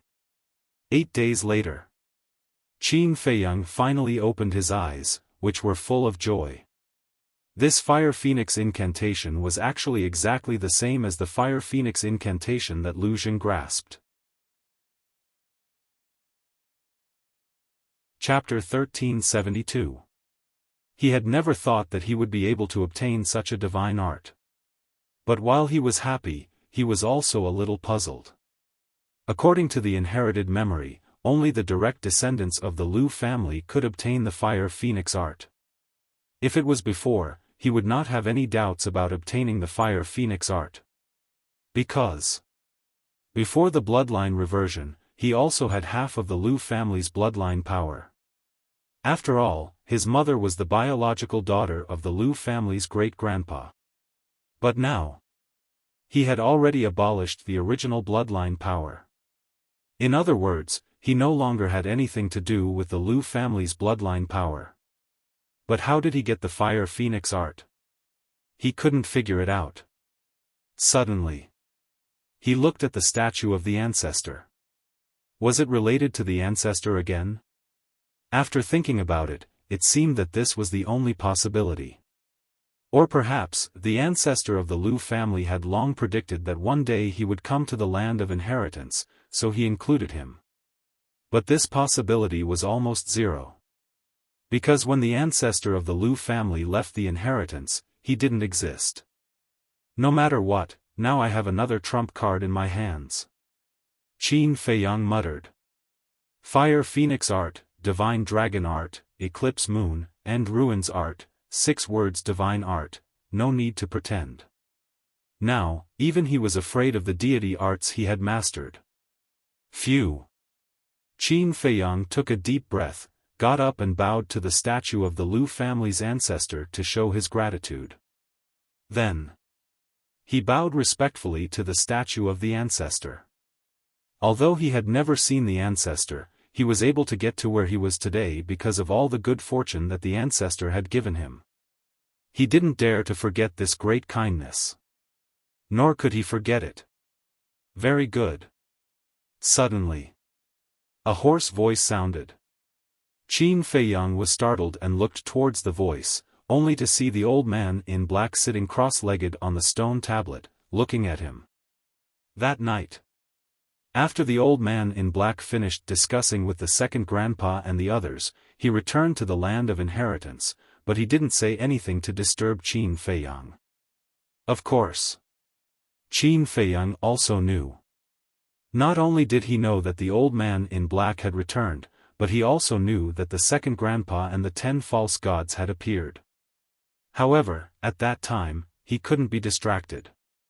With a nervous heart, Qin Feiyang walked to the black-clothed old man and bowed, "Greetings, Senior." "Senior?" The black-clothed old man was stunned. Then, he shook his head and smiled. "Just call me Third Grandpa. Calling me Senior makes us seem too distant." "Third Grandpa?" Qin Feiyang was slightly taken aback. "You're the same as Second Grandpa. You're my grandfather's younger brother?" "Yes." Third Grandpa nodded and smiled. Looking at the kind smile on Third Grandpa's face, Qin Feiyang immediately felt a long-lost sense of closeness. They were both his closest elders, but compared to this old man in front of him, the difference was more than 100,000 miles. "Greetings, Third Grandpa." Qin Feiyang bowed and said. "Good child." Third Grandpa stood up and stretched out his big hand that was covered with calluses and frowns. He grabbed Qin Feiyang's hand and carefully sized up Qin Feiyang. Qin Feiyang felt a little embarrassed from being stared at like that. Sigh. After a long time, Third Grandpa sighed deeply and said, "We've made you suffer all these years. Will you blame us? I used to. But now, I don't have any. Because I know that you all have your difficulties. Although I don't know what the difficulties are, I understand that if possible, you won't sit by and do nothing." Qin Feiyang lowered his head and said. Third Grandpa said, "You're really a sensible child. Please forgive us, because there are some things that we can't tell you yet." "Yes." Qin Feiyang nodded. "Alright, let's not talk about these unhappy things. Since you're already here, then treat this place as your home, no? Look at my head. I'm getting old and confused. This is your home. You can stay here as long as you want." Third Grandpa said with a smile. "My home," Qin Feiyang murmured and couldn't help but feel sad. He looked up at Third Grandpa and said with a smile, "Thank you, Grandpa." "Silly child. We're family. Why are you thanking me? Go. Your second grandpa is waiting for you. He blamed himself more than anyone for not taking care of you all these years. Third grandpa sighed. Okay. Qin Feiyang nodded. Big brother, Yan Wei is looking for you. However, at this time, Fatso's voice sounded in Qin Feiyang's mind. Why is he looking for me? Qin Feiyang asked secretly. It seems that the state preceptor is ready to take action. Fatso said. Ask him to wait. I'll go in right away. Qin Feiyang said secretly, then looked at third grandpa and said, Third grandpa, someone is looking for me. I have to go to the castle first. Go. Third grandpa nodded. With a thought, Qin Feiyang appeared in the ancient castle. These days, Yan Wei sent messages to Qin Feiyang more than once, but Qin Feiyang didn't respond to him every time. At first, he was very anxious. He was afraid that something would happen to Qin Feiyang. But when he sent a message to Fatso and learned from Fatso and others that Qin Feiyang was receiving the inheritance of the Lu family, he was surprised and sincerely happy for Qin Feiyang. But what made him happy was not that Qin Feiyang received the inheritance, but that Qin Feiyang finally found his grandfather's home and reunited with his grandfather's family. Because he knew Qin Feiyang. Qin Feiyang was a person who longed for family more than anyone else. Seeing Qin Feiyang appear, Yan Wei immediately asked with a smile, What inheritance did you get in the Lu family?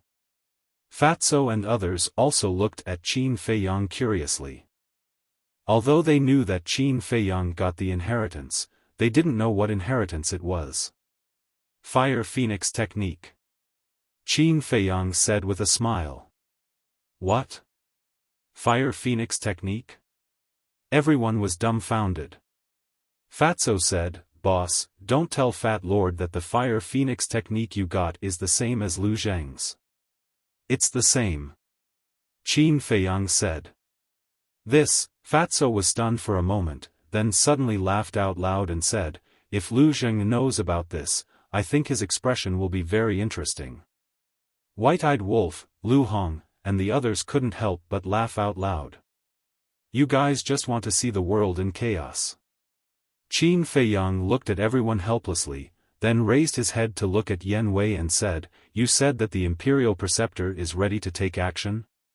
Yes. Yan Wei nodded. Is there an exact time? Qin Feiyang asked. Yan Wei nodded and said, He is about to go to the 9 continents to meet up with Zhuge Wuho. Zhuge Wuho is in the 9 continents? Qin Feiyang frowned. Yes. Because he wants to find the Emperor's substitute, Zhuge Wuho went to the 9 continents first. Yan Wei said. I'll go to the pagoda right away. Be careful. Qin Feiyang exhorted. Then, he turned off the image crystal and appeared beside Third Grandpa. Without waiting for Third Grandpa to speak, Qin Feiyang cupped his hands and said, Third Grandpa, I have some urgent matters to attend to and have to return to the Imperial City immediately. I'll have to trouble you to tell Second Grandpa that I'll pay my respects to him after I'm done. Third Grandpa was stunned and asked, What's the matter? Can you handle it alone? Yes. Qin Feiyang nodded. Third Grandpa waved his hand and said, All right, go ahead. Let's meet again in the future. Qin Feiyang cupped his hands and said. Then, he immediately opened a teleportation gate that led to the Bright Sky Palace and walked in without looking back. Big brother, did you see that? This grandson of yours is even more outstanding than you expected. Looking at the dissipating teleportation gate, Third Grandpa muttered to himself. Bastard, you're finally willing to come back. What did you tell me that day? I have something to attend to and will return later. But in the end, you made me wait here for a full 8 days. Tell me, what do you mean? Did you do it on purpose? If you don't make it clear today, I'm not done with you. As soon as Qin Feiyang returned to the Bright Sky Palace, he was immediately scolded by Lu Zheng. Don't be angry. Aren't I back now? Qin Feiyang smiled embarrassedly. Don't play dumb with me. Lu Zheng roared, his face full of anger. This, Qin Feiyang was a little embarrassed. If Lu Zheng knew that he followed behind and sneaked into the Lu family that day, he would definitely be even angrier. Speak! Lu Zheng roared. Qin Feiyang said impatiently, I'm not in the mood to talk nonsense with you now. If you want to know, go back and ask second grandpa. Ask second grandpa? Did you go to my Lu family? Lu Zheng was bewildered. Qin Feiyang ignored him and lowered his head to ponder. Lu Zheng was extremely annoyed. Suddenly, he grinned and said, Little cousin, don't forget that the 10,000 beasts diagram is still in my hands. Qin Feiyang raised his eyebrows and looked up at Lu Zheng. Seeing Lu Zheng's smug look, Qin Feiyang was too lazy to talk nonsense. With a thought, the 10,000 beasts diagram immediately rushed out of Lu Zheng's Qianquan bag and disappeared into his sea of qi. The 10,000 beasts diagram had his blood contract. Lu Zheng's cultivation was not as high as his. Wanting to use the 10,000 beasts diagram to threaten him was simply a pipe dream. Seeing that the 10,000 beasts diagram was snatched back by Qin Feiyang just like that, Lu Zheng's face suddenly turned green and red. Just as he was about to get angry, Qin Feiyang waved his hand and opened a portal. Lu Zheng was taken aback and frowned. Where are you going? Follow me if you're interested. If not, wait for me here. After saying this, Qin Feiyang turned around and entered the teleportation gate. Lu Zheng raised his eyebrows and rushed into the portal with a big stride. The next moment, the two appeared in the sky above a mountain range. Here, mountains were stacked, ancient trees towered into the sky, and ferocious beasts exuded extremely strong ferocity. Isn't this the back mountain of the Imperial Palace? Lu Zheng glanced down and frowned. Yes. Qin Feiyang nodded and led Lu Zheng into the castle. Then, he drove the castle straight to the Spirit Pagoda.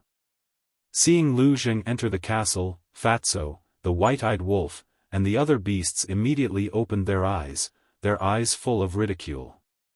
Lu Zheng didn't care at first. But soon, he felt that something was wrong. Why were these guys looking at him so strangely?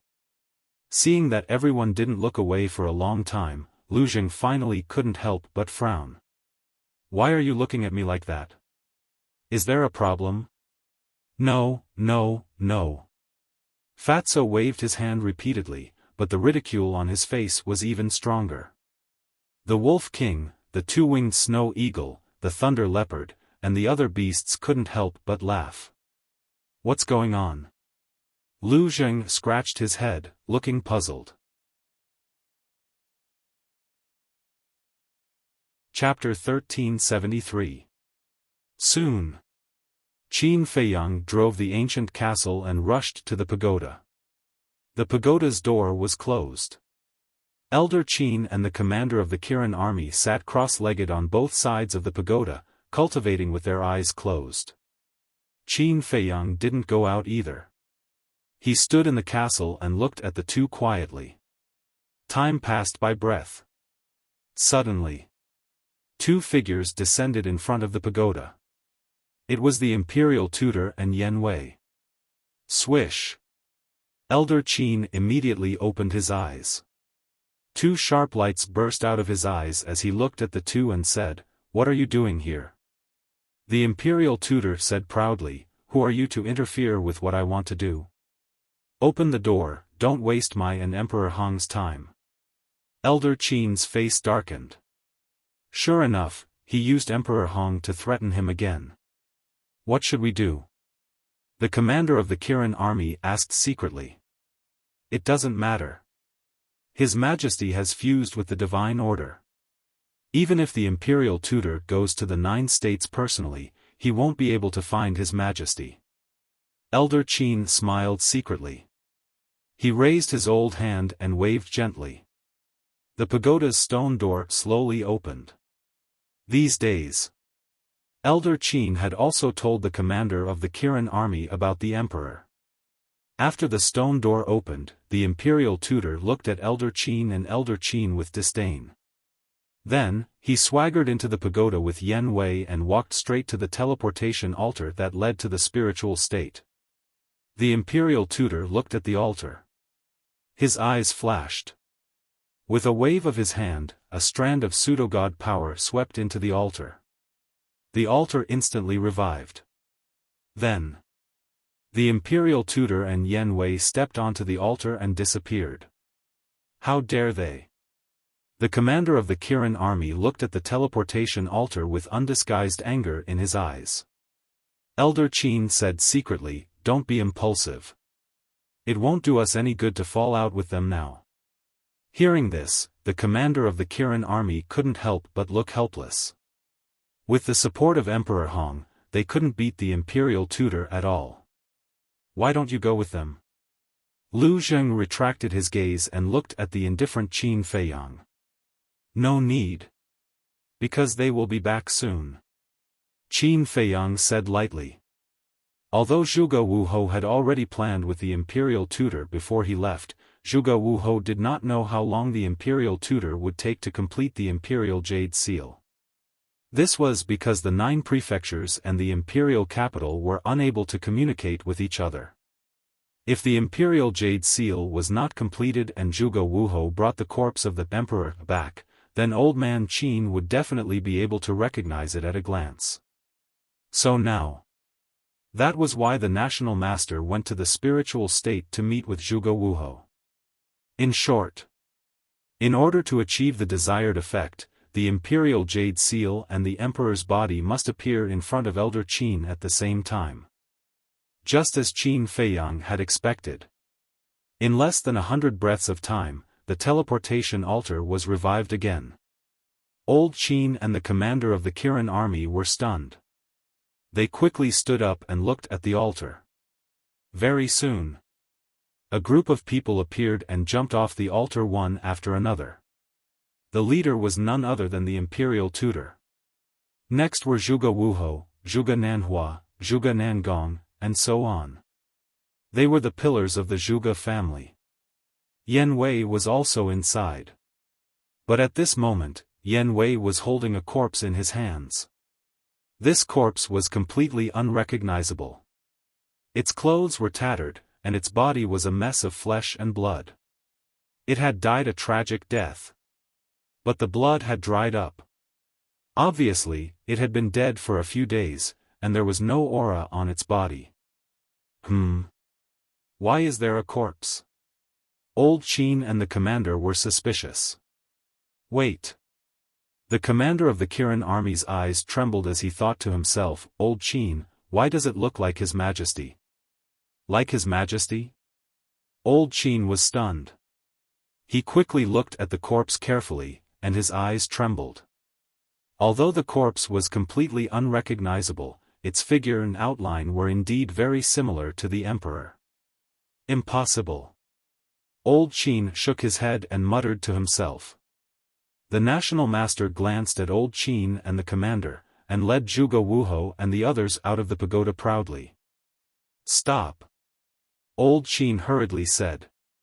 The national master stopped and stood in the square in front of the pagoda. He turned to look at Old Qin and said indifferently, "I still have important matters to attend to. If you have something to say, say it quickly." Old Qin pointed to the corpse in Yen Wei's arms and asked, "Who is he?" A hint of a smile flashed across the national master's eyes. He did not answer Old Qin. He looked at Zhuge Wuhou and the others and said, "You guys have worked hard. Go back and rest first." "Yes." Everyone respectfully responded and opened the portal to leave. Yen Wei looked at Old Qin and the commander, then looked at the national master and asked, "Sir, where are we going?" The national master said, "Of course, to bring His Majesty's corpse to find Emperor Hong." Yen Wei sighed deeply and said, "When Emperor Hong sees His Majesty's corpse, he will definitely be very sad." After all, His Majesty is his grandson. That's right.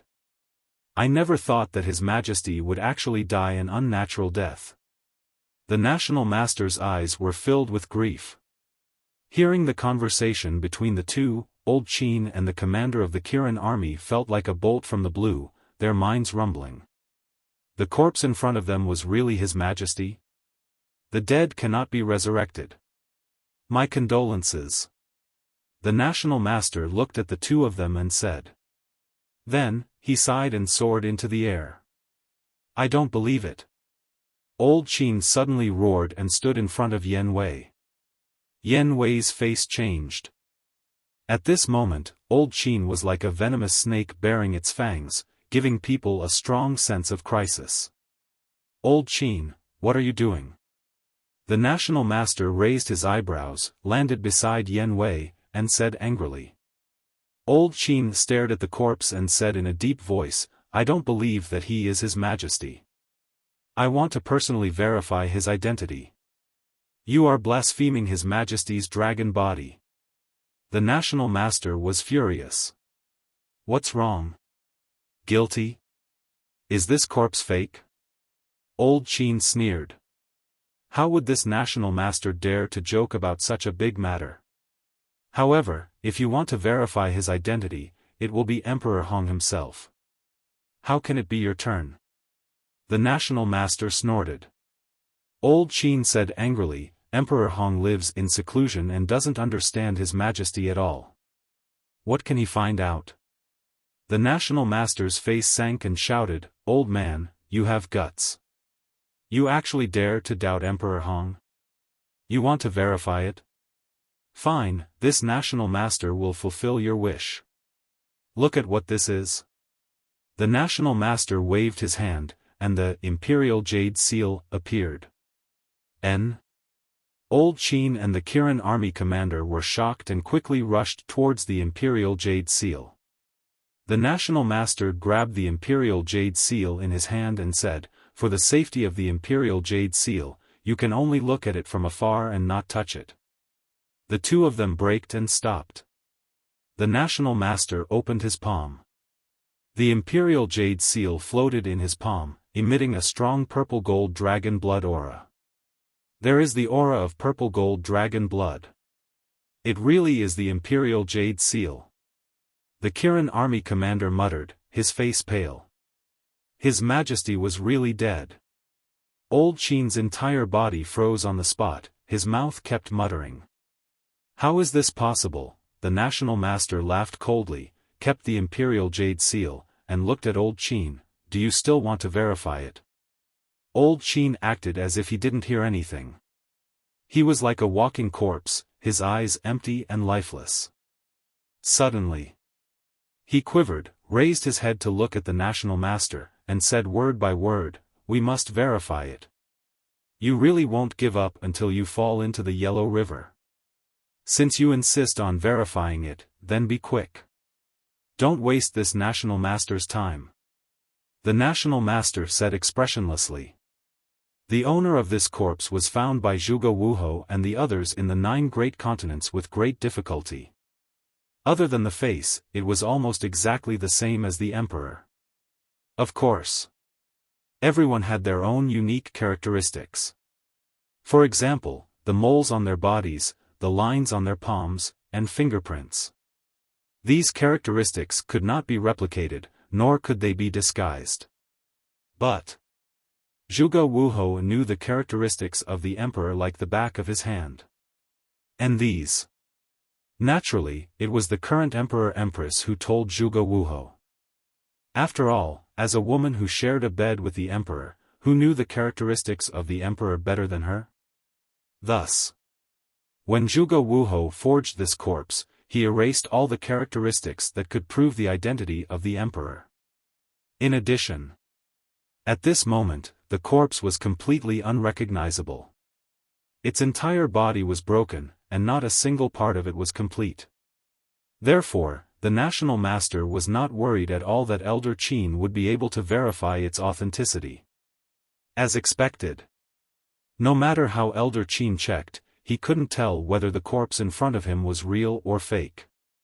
Yan Wei snorted coldly, "The Imperial Jade Seal is the best proof. You are completely superfluous." Elder Qin was like an enraged lion, staring at Yan Wei and shouting, "When is it your turn to interrupt?" The National Master reached out to protect Yan Wei, looked at Elder Qin and said, "He is my man, his words are equivalent to my words. Do you have any objections?" Elder Qin stared at the National Master coldly. After a moment, he said in a deep voice, "Where did you find His Majesty?" The National Master said, "According to Zhuge Wuho, we found him in a mountain in the spirit state. There are still many traces of battle left at the scene. The spirit state is a small place, and there isn't even a battle saint. Who can kill His Majesty? I think the real culprit who killed His Majesty should be Zhuge Wuho and the others." Elder Qin said sternly. The National Master's face darkened as he said angrily, "Killing the Emperor is a great crime that can lead to the extermination of 9 generations. Don't spout nonsense and slander others." Elder Qin said, "Whether I'm slandering others or not, you know in your heart. I can't be bothered to talk nonsense with you. Let's go see Emperor Hong." The National Master coldly glanced at Elder Qin, then led Yan Wei into the depths of the back mountain.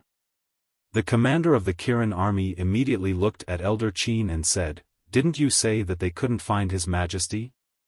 Then how did they find him now?" "How would I know?"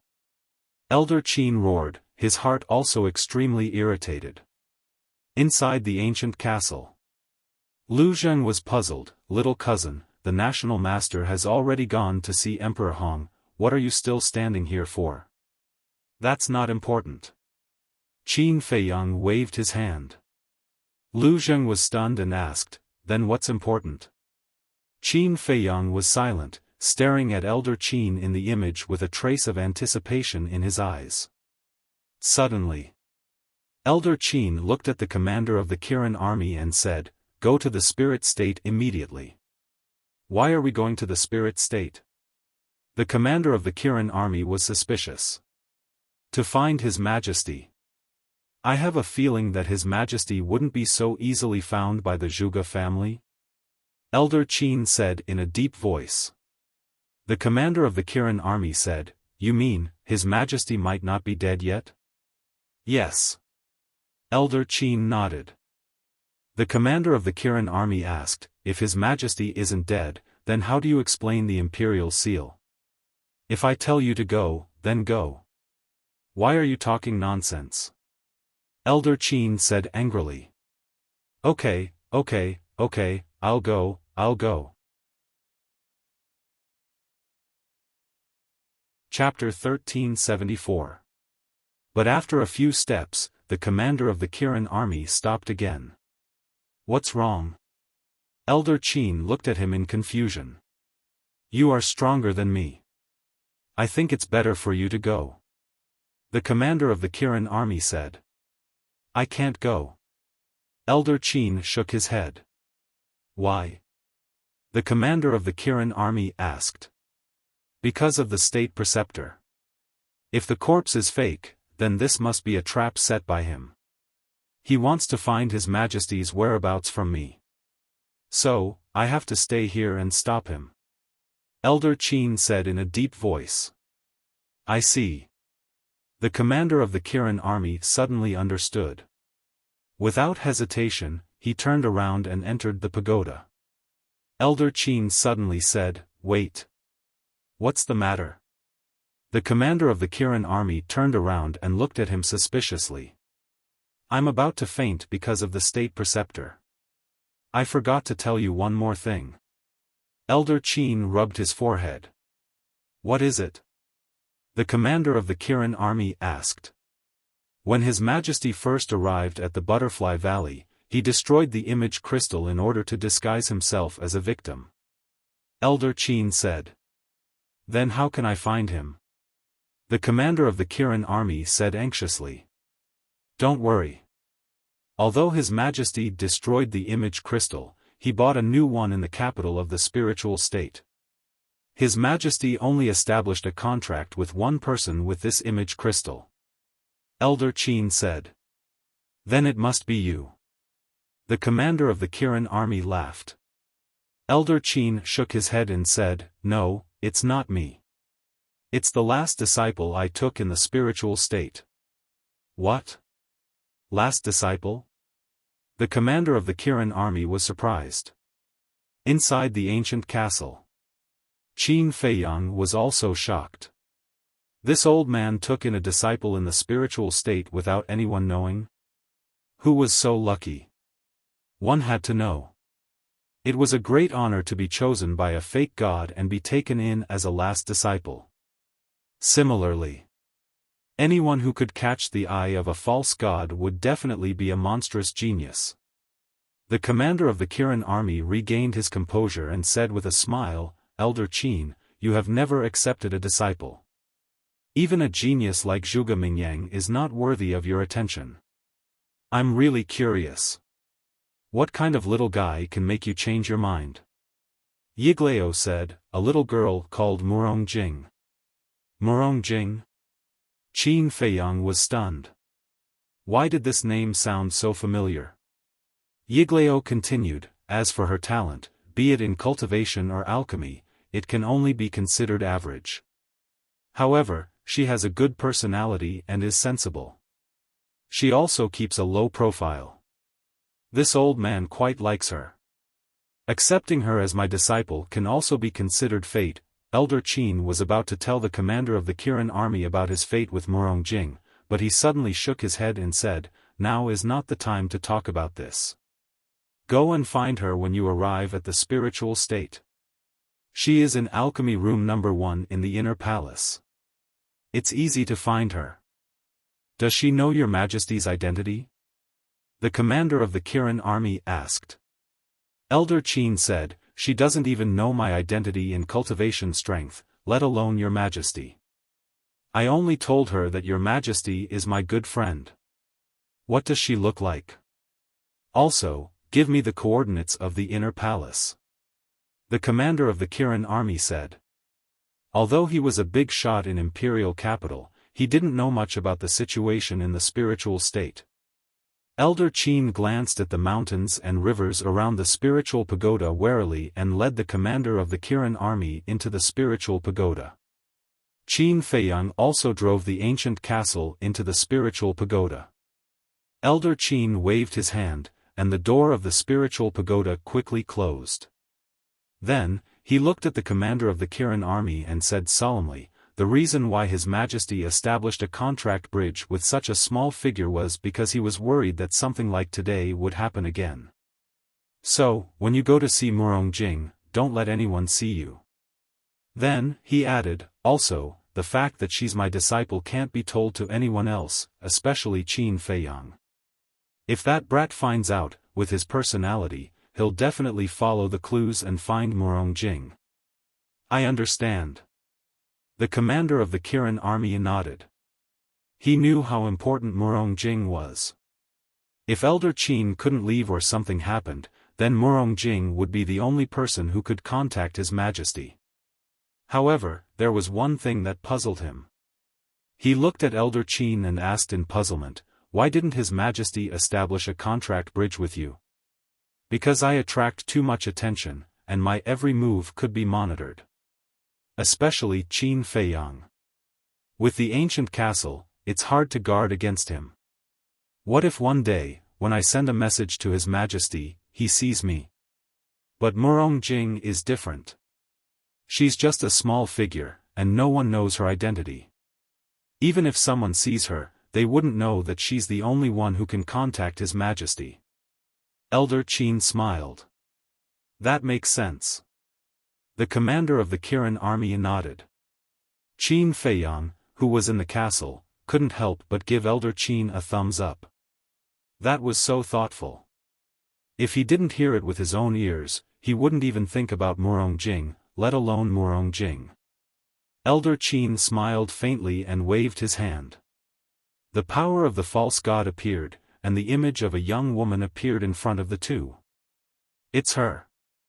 Qin Feiyang was stunned. It was a very ordinary-looking woman, but she had a great figure. She wore a snow-white dress, and her hair was draped over her shoulders. She looked like she was in her 20s. Although she looked ordinary, she had a unique aura that made it impossible for people to ignore her. "You know her?" Lu Zheng asked. Qin Feiyang said with a wry smile, "I entered the inner palace with her." "Of course, I know her. What kind of person is she?" Lu Zheng was curious. If she could enter the inner palace with Qin Feiyang, she wouldn't be as ordinary as Elder Qin had said. Her talent isn't great, but she's quite talented in alchemy.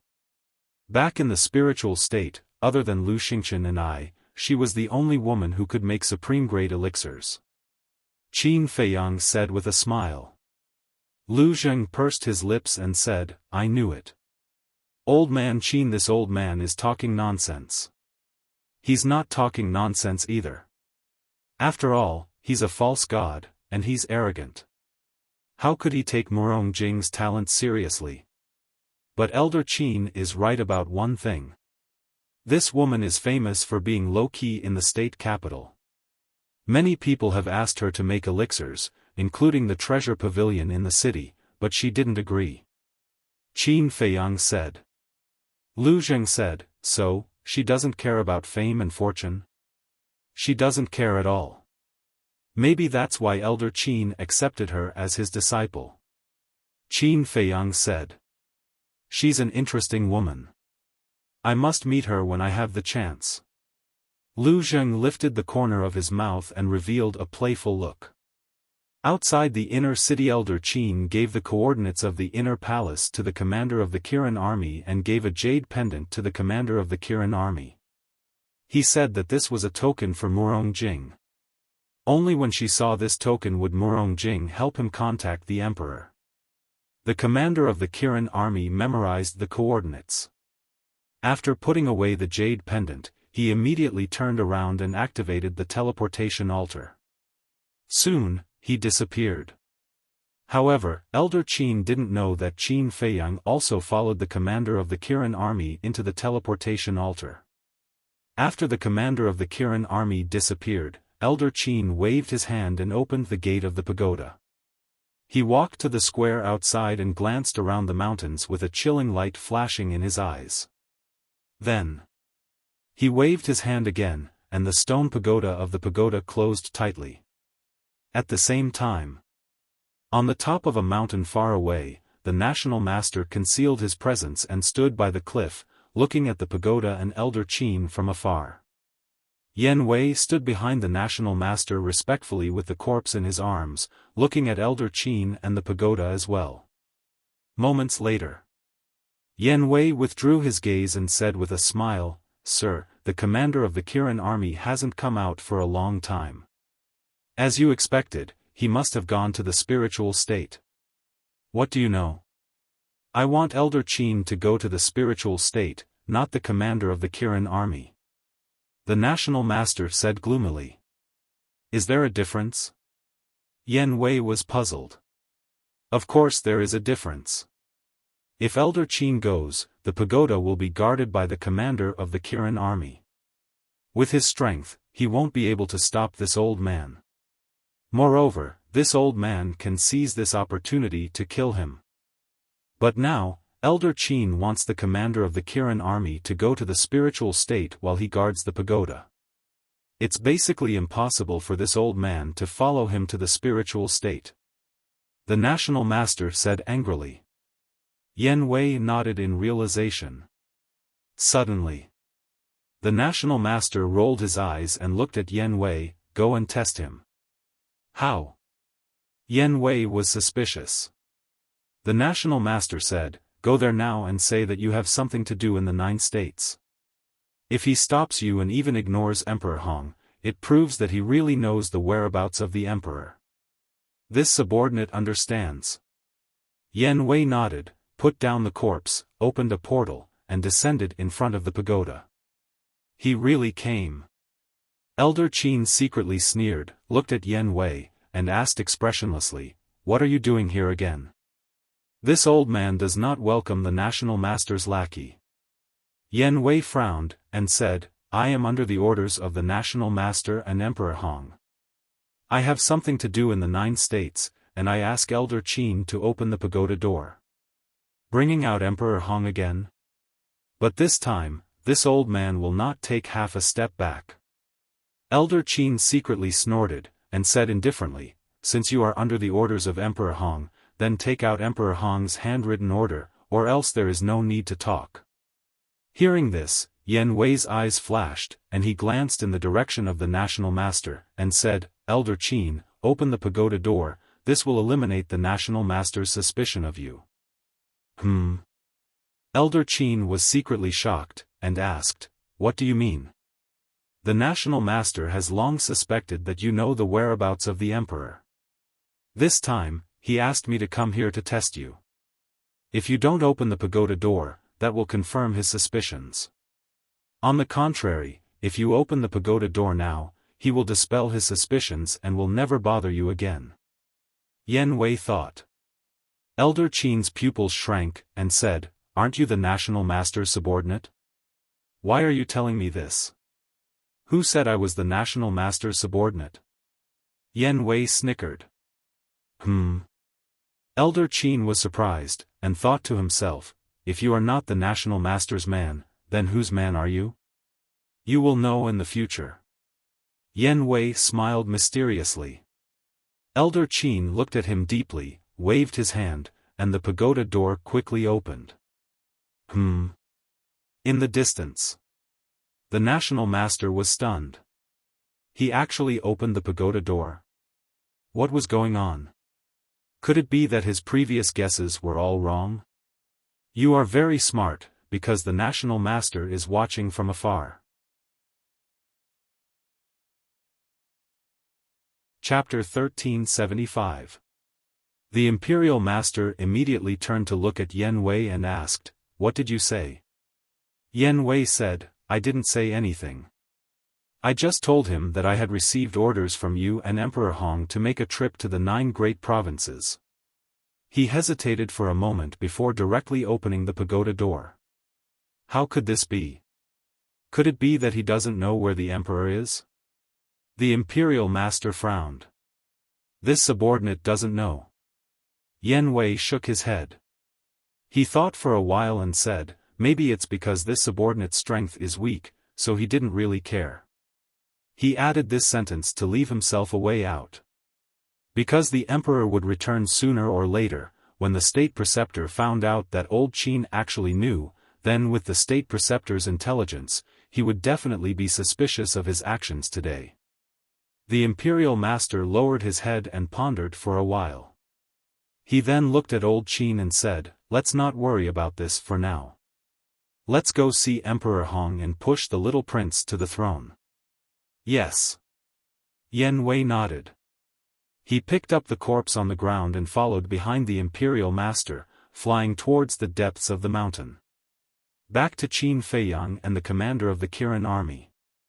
After entering the spirit state, the commander of the Kirin army immediately opened a teleportation door. But before entering the door, he pondered for a while.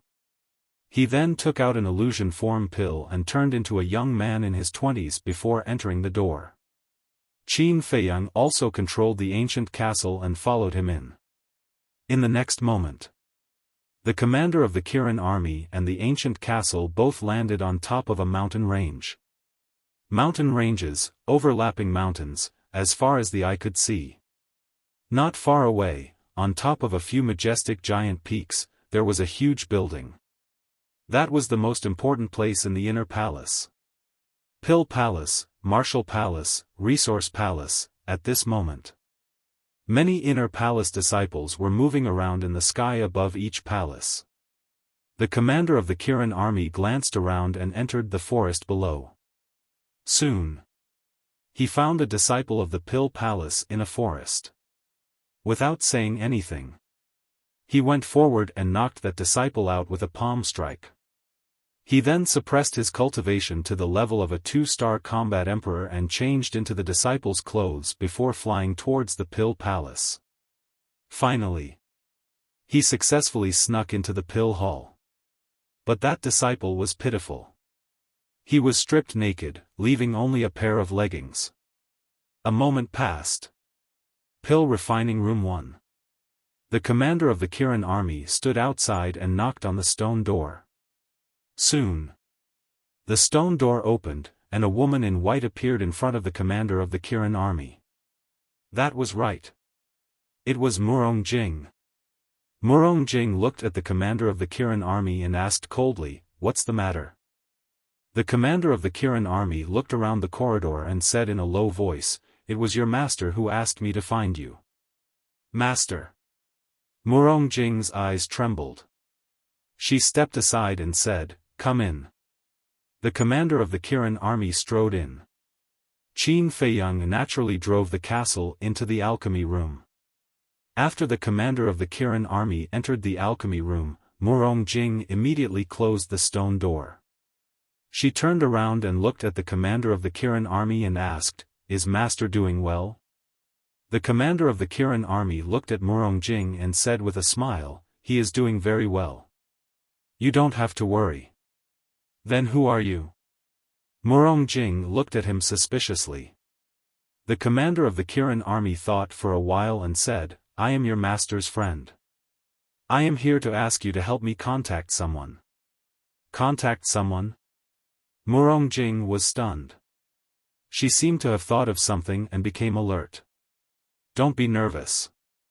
I have your master's keepsake," the commander of the Kirin army said with a smile. He took out the jade pendant from his chest and handed it to Murong Jing. The jade pendant was as big as a baby's palm. There was a fire wand engraved on it, emitting a sparkling luster. Murong Jing grabbed the jade pendant and looked at it carefully. She then raised her head and looked at the commander of the Kirin army. She was still alert. What a cautious girl.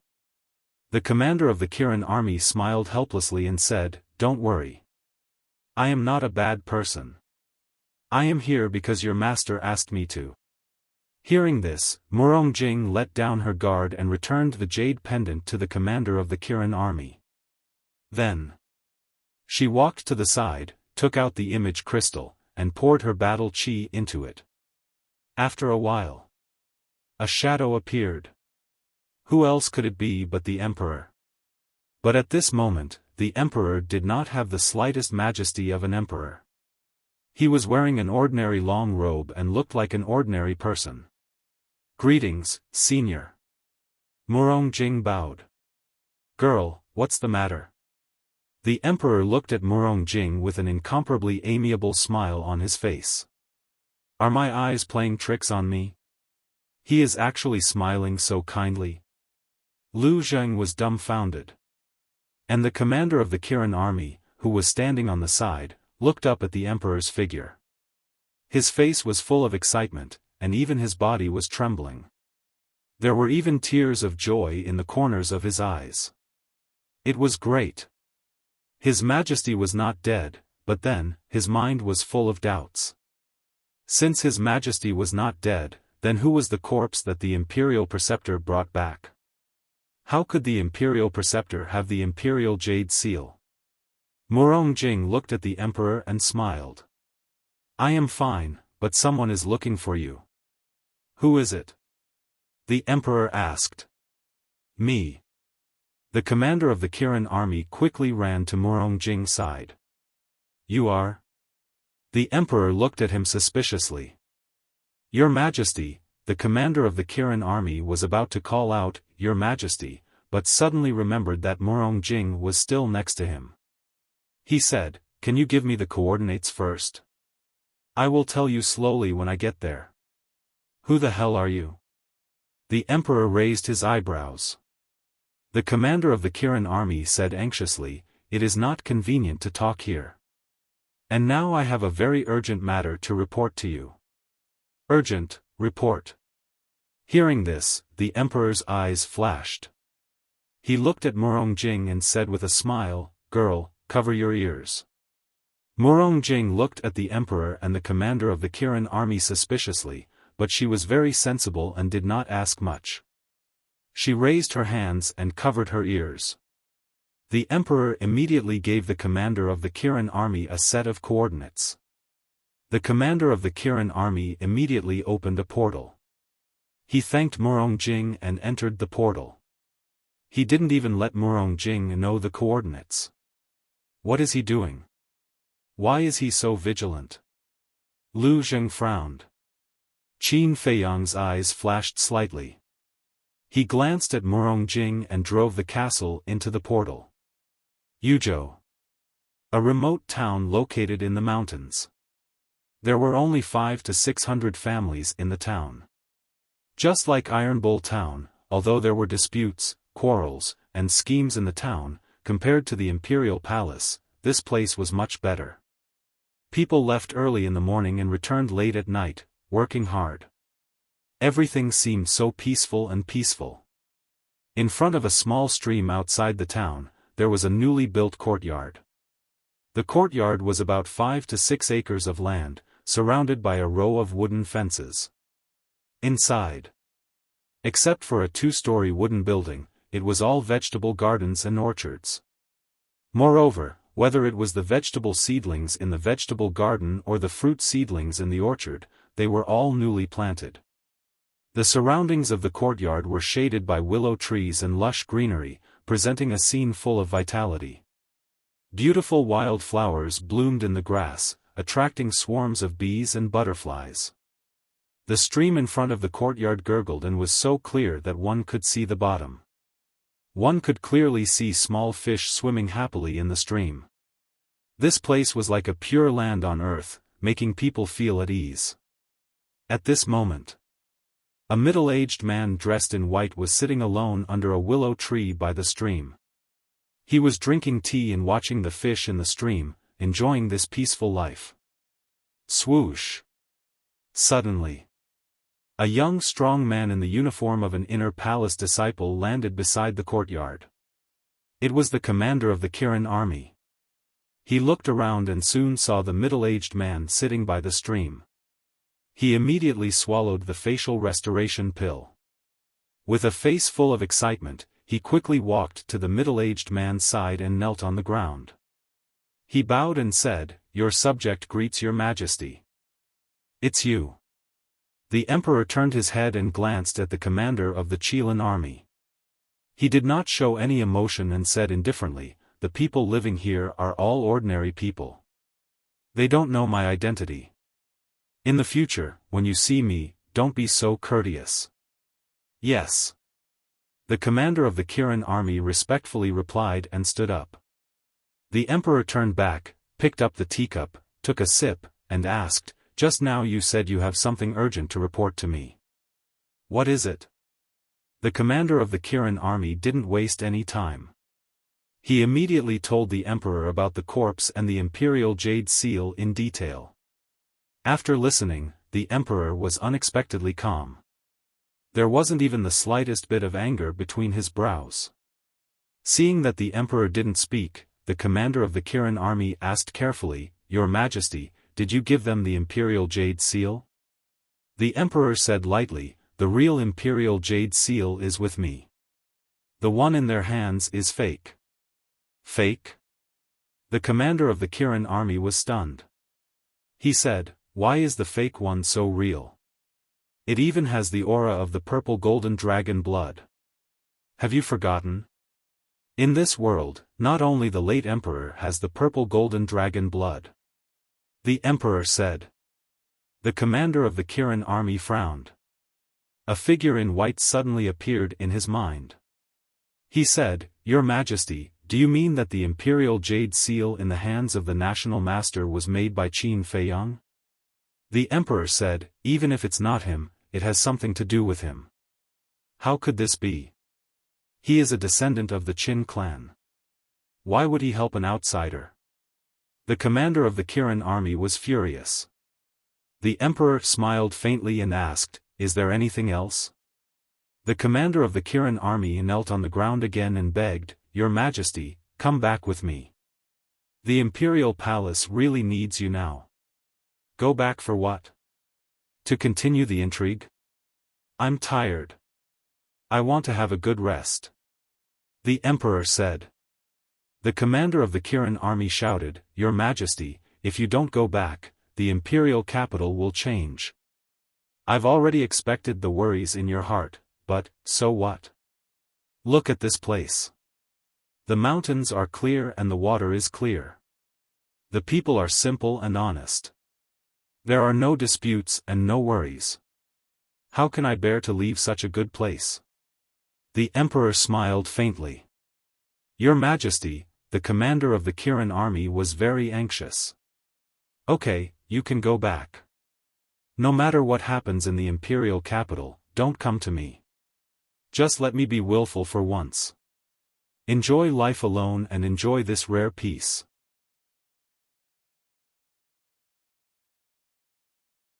Chapter 1376. Capricious, the commander of the Kirin army murmured to himself. As the king of a country, he controlled the fate of billions of people. How could he be capricious? Looking at the back of the king, he asked, "Are you really the king? Why do I feel like you're a different person now? You can pretend that I'm not." The king said without turning his head. "Why? Why is that? Can you tell me? Where is the emperor who once looked down on the world and looked down on all heroes now?" The commander of the Kirin army roared, his face full of disappointment and confusion. The king fell silent. "Answer me," the commander of the Kirin army roared again and again, almost losing his mind. These past few days, he and Old Man Qin had been so busy in the imperial capital that they were almost overworked. Yet, the emperor was actually leisurely enjoying life here. He didn't know how to describe his feelings at this moment. "Go back." After a long silence, the king finally spoke, but he didn't give any explanation. His tone was as calm as ever. Hearing this, the commander of the Kirin army clenched his fingers tightly, making cracking sounds. "If you don't go, don't blame me for being rude." The emperor opened his mouth again. His calm tone was laced with a shocking chill. Alas! The commander of the Kirin army sighed, turned around, opened the portal, and left silently with disappointment. The king didn't look at the commander of the Kirin army. He drank tea and looked at the stream quietly. His eyes were calm, as if he had abandoned everything. "Since you don't want to care about the capital, then hand over the imperial jade seal." But suddenly, an indifferent voice sounded. Then, Qin Feiyang appeared not far from the king, but he didn't look at the king. Instead, he looked down at the small fish swimming in the stream with indifferent eyes. The king raised his eyebrows and turned to stare at Qin Feiyang. Qin Feiyang said indifferently, "I have no other purpose in coming here this time. There are only two things. First, the imperial jade seal. Second, your handwritten decree." "What if I don't give it to you?" the king asked. The corners of Qin Feiyang's mouth rose as he said, "Don't you like this place very much? If you don't, I'll make you stay here forever." The emperor's eyes flashed with anger as he asked, "What do you want the imperial jade seal for?" "It's none of your business," Qin Feiyang said. The emperor said angrily, "Don't forget, you are still my son, don't tell me that. You're not worthy." But before the emperor could finish, Qin Feiyang roared. Immediately after, Thunder Leopard, Wang Yangfeng, and the others appeared out of nowhere. They stood behind Qin Feiyang and stared at the emperor. Qin Feiyang took a deep breath and calmed the rage in his heart. He said indifferently, "I will only give you 3 breaths of time. If you don't hand over the imperial ruler's seal after 3 breaths, I will personally bury you. Don't doubt my determination." The emperor glanced at Wang Yangfeng and the others, then looked at Qin Feiyang. But from the beginning to the end, Qin Feiyang did not look him in the eye. His expression was filled with a murderous aura. "The heavens are watching what you do. You will get what you deserve in the future. Believe me." A moment later, the emperor said coldly. With a wave of his hand, a stream of light flew out from the Sea of Qi and landed in front of Qin Feiyang. It was the imperial ruler's seal. Qin Feiyang grabbed it in his hand and looked at it carefully. After confirming that it was the real deal, he put it away. Retribution, then. He looked at the flowing stream and muttered to himself. If there really is retribution, then the one who will get retribution will only be you. Suddenly, he smiled coldly and said, Elder Wang, prepare the ink, paper, and inkstone. Yes. Wang Yangfeng respectfully replied and walked in front of the emperor. He took out a table and placed it in front of the emperor. Then, he took out the ink, paper, and inkstone and placed them on the table one by one. The emperor raised his eyebrows, looked at Qin Feiyang, and asked, What do you want me to write? Qin Feiyang said expressionlessly, Abdicate the throne to the little prince, and I will replace the nation preceptor to assist the little prince and control the court.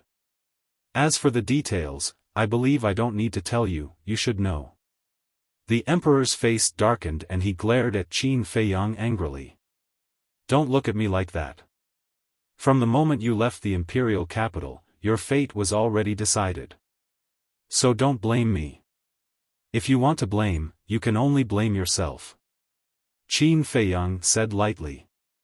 Heard it. A trace of hostility suddenly crept up between the emperor's eyebrows. You really have a good plan. With the real imperial jade seal and this handwritten order of mine, you can do whatever you want in the imperial capital. You can even play with the little prince in the palm of your hand. But I tell you, I won't let you get what you want. The emperor sneered. Won't let me get what I want, Qin Feiyang murmured. Suddenly, a smile rose at the corner of his mouth, and he said, Do you still remember what you did to me when you drove me out of the capital? The emperor's pupils shrank. To be honest, a long, long time ago, I let you have a taste of losing your cultivation and being reduced to a cripple.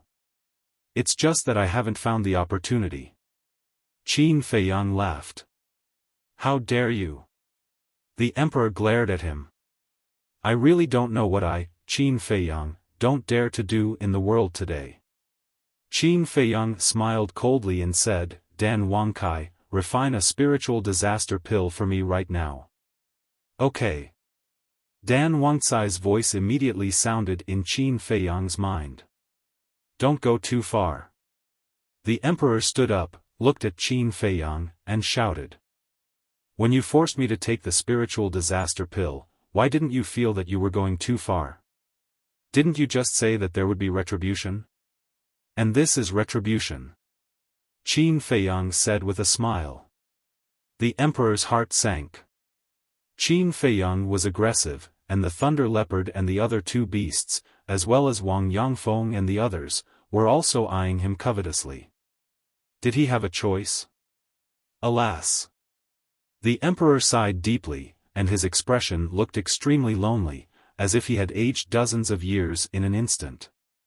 Qin Feiyang said, Hurry up, my patience is limited.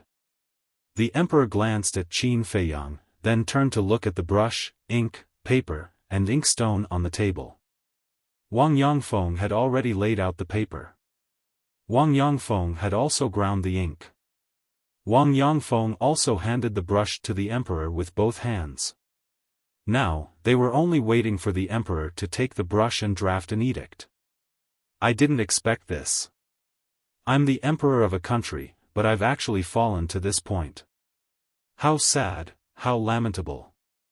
The emperor let out a sorrowful cry and grabbed the brush from Wang Yangfeng's hand.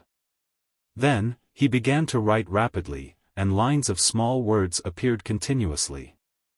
I've already comprehended the mysteries of becoming a god and stepped into the false god realm.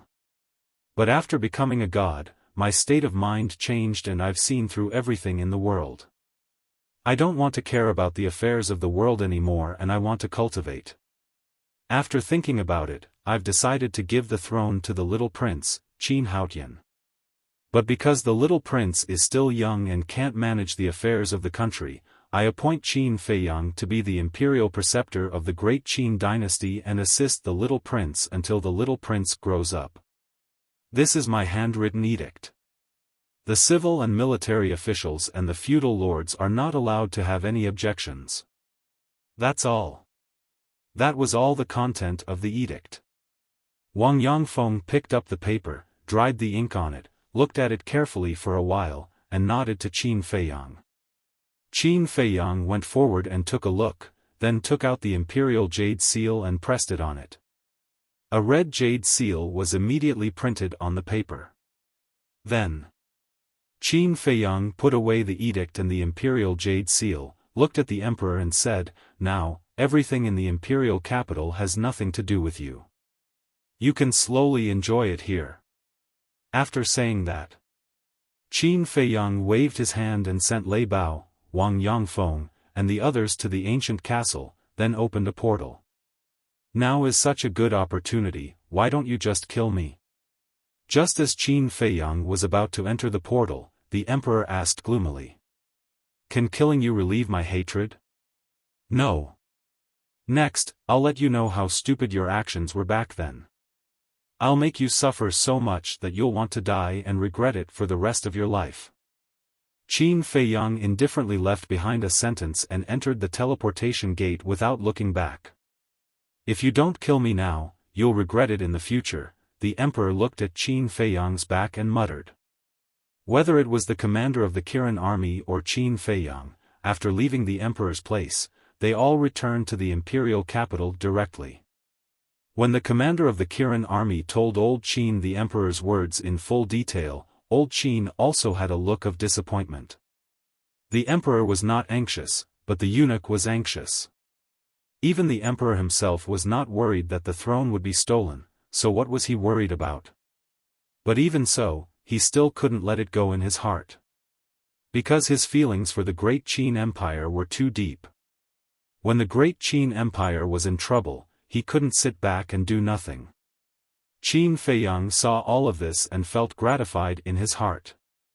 No matter what the imperial preceptor, Emperor Hong, and the emperor were, at least Old Qin and the commander of the Kirin army were sincerely for the good of the great Qin. However, Qin Feiyang didn't say anything and drove the ancient castle straight back to the bright heaven palace. Then, he sat on the chair and lowered his head to ponder. After a long time, he raised his head, took out the image crystal, and sent a message to Yen Wei. Buzz. After waiting for a long time, Yen Wei's image appeared. Qin Feiyang asked, after seeing the corpse and the imperial jade seal, what was Emperor Hong's expression? Expression? To tell you the truth, I didn't see even a trace of sadness on his face. I'm wondering, are you people from the imperial family all so heartless? Yen Wei frowned. Otherwise, why would there be a saying that the imperial family is the most heartless? Qin Feiyang smiled coldly and asked, then when is he going to let the little prince succeed the throne? Yen Wei said, he's discussing with the imperial preceptor, and there's no result yet. When the result is out, tell me immediately. Qin Feiyang instructed. Understood. Yen Wei nodded. Qin Feiyang turned off the image crystal, pondered for a while, and then sent a message to Lu Xingchen and Old Qin. Although he now had the real imperial jade seal and the imperial decree in his hands, there was always an accident. The imperial preceptor would certainly not let him succeed so easily. So, he needed help. Old Qin was a false god, and Lu Xingchen could now also exert the battle strength of a false god. Asking for their help was undoubtedly the best choice. However, when he sent a message to Old Qin and Lu Xingchen, Qin Feiyang did not tell them his plan. He only said that he needed their help. After all, Lu Xingchen was also an ambitious person, and he had to guard against him. And when he heard that he needed help, Old Qin did not ask much and directly nodded to Qin Feiyang. Because now, he really couldn't find a way to stop the imperial preceptor, so he could only pin his hopes on Qin Feiyang. As for Lu Xingchen, without any suspense, he gave Qin Feiyang a condition. After all, he was a person who would not easily let go of any opportunity. And the condition was the same one that was invalid last time. Qin Feiyang thought for a while and nodded in agreement. After arranging everything, Qin Feiyang entered the castle and copied the fourth stroke of the Xing formula.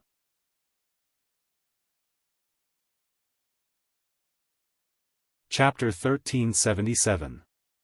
Time flew by. 5 days later.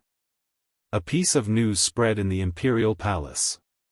The emperor had broken through to the false god realm. Everyone was excited. Because the emperor had broken through to the false god realm, Great Qin's overall strength had increased by a large margin. However, Qin Feiyang, Old Qin, and the Kirin army commander knew that this was just a rumor spread by the imperial tutor. They also knew. The appearance of this rumor meant that the imperial tutor was about to take action and the little prince was about to inherit the throne. As expected. The next day, Qin Feiyang received a message from Yan Wei saying that the ceremony would be held in half a month at the central square of the first city district. The third day. This news started to spread in the imperial city. The imperial tutor purposely spread this news. Because if it was announced on the day of the little prince's succession, it would be too sudden and people would find it hard to accept. Releasing the news now might cause a commotion in advance, but after half a month, everyone would be mentally prepared and have the ability to bear it. Moreover, in order to make this matter even more confusing, no one stepped out to confirm it. Everyone was guessing whether it was true or not. There was no suspense. In the following half a month, a huge storm was set off in the imperial city. Everyone was talking about this matter. This is too much. Does this old fart have any respect for the law? However, Old Qin was furious and raged in the spirit pagoda. When the little prince inherits the throne, the first thing the imperial tutor will do will be to remove me from the commander position. At that time, not only the law enforcement hall and the invincible Black Army, but even the Kirin army will fall into his hands. Old Qin, I really can't see any hope. What do you think we can do now? The commander of the Qilin army looked at Old Qin and sighed as he looked at the clear sky. Don't be anxious. Qin Feiyang asked for my help to stop the imperial tutor. We can't do anything, but he definitely has a way. Old Qin comforted. He was full of confidence in Qin Feiyang. Qin Feiyang, the commander of the Kirin army, pondered for a while and said, "Don't you know his character?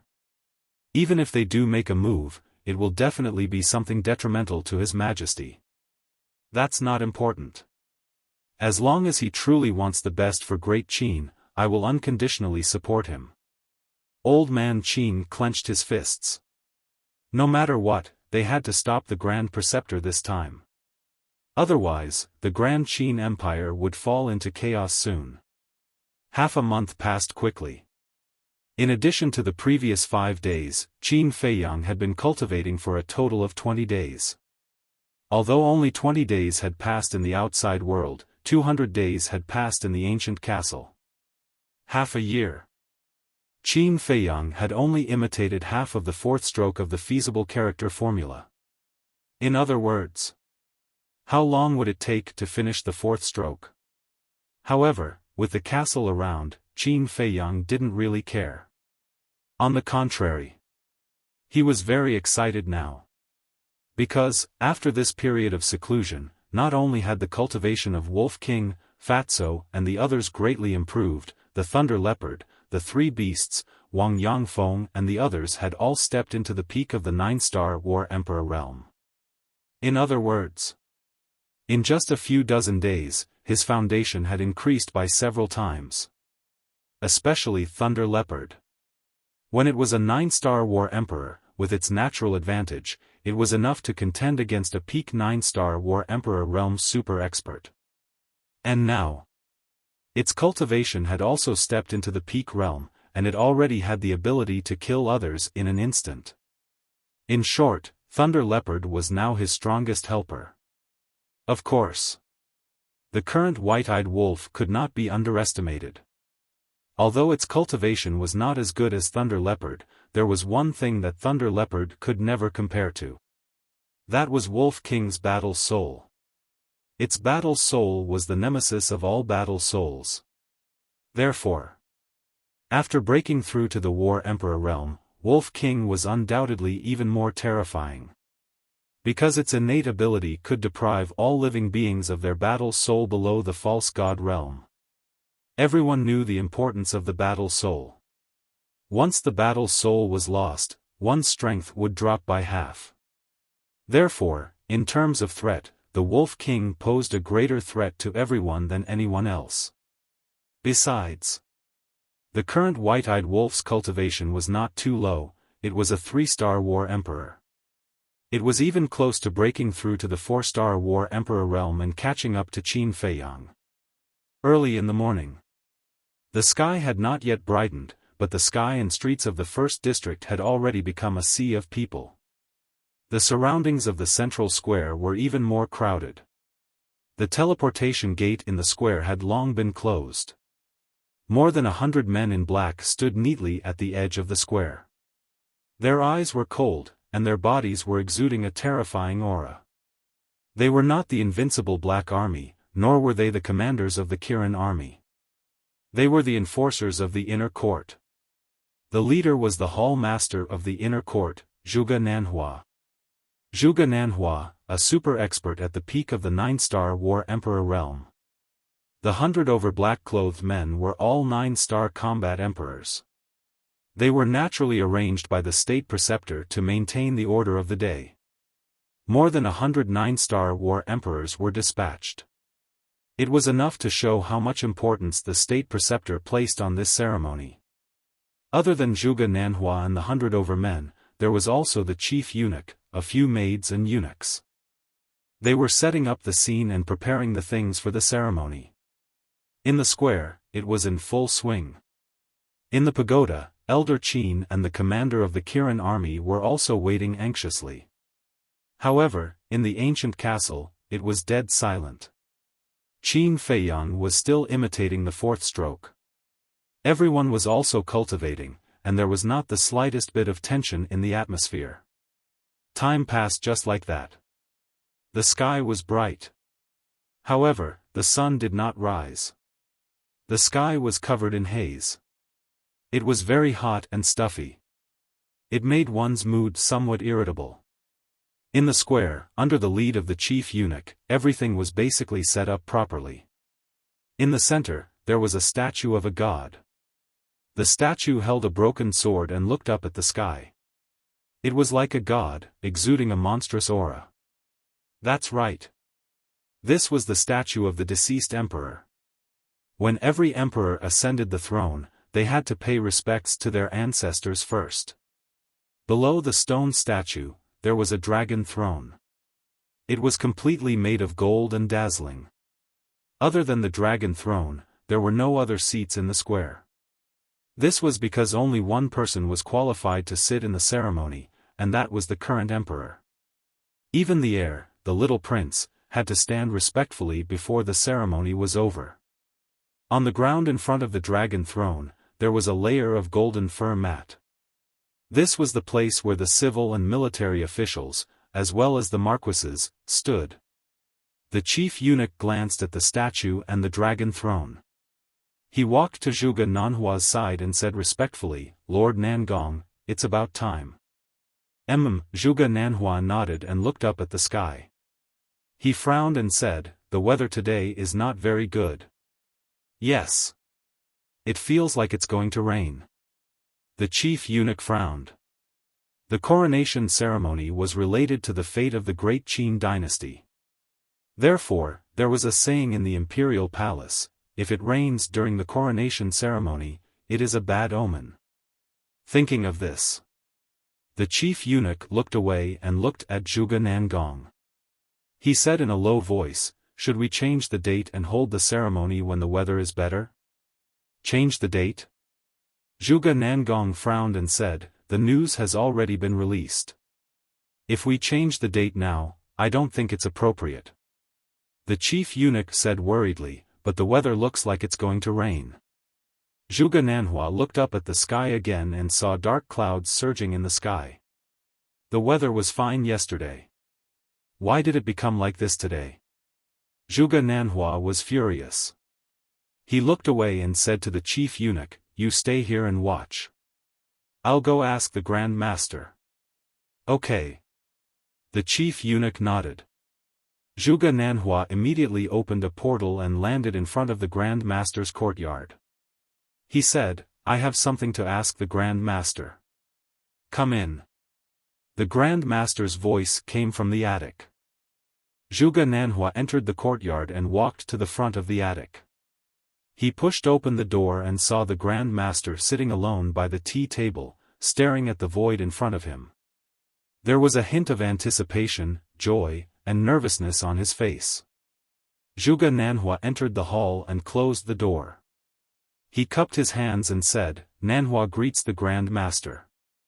The Grand Master was the son of the first Zhuge Wuho. Therefore, in private, Zhuge Nanhua, Zhuge Wuho, and the others all addressed him respectfully as the Grand Master or Grand Master Yun. However, the Grand Master did not seem to have heard it.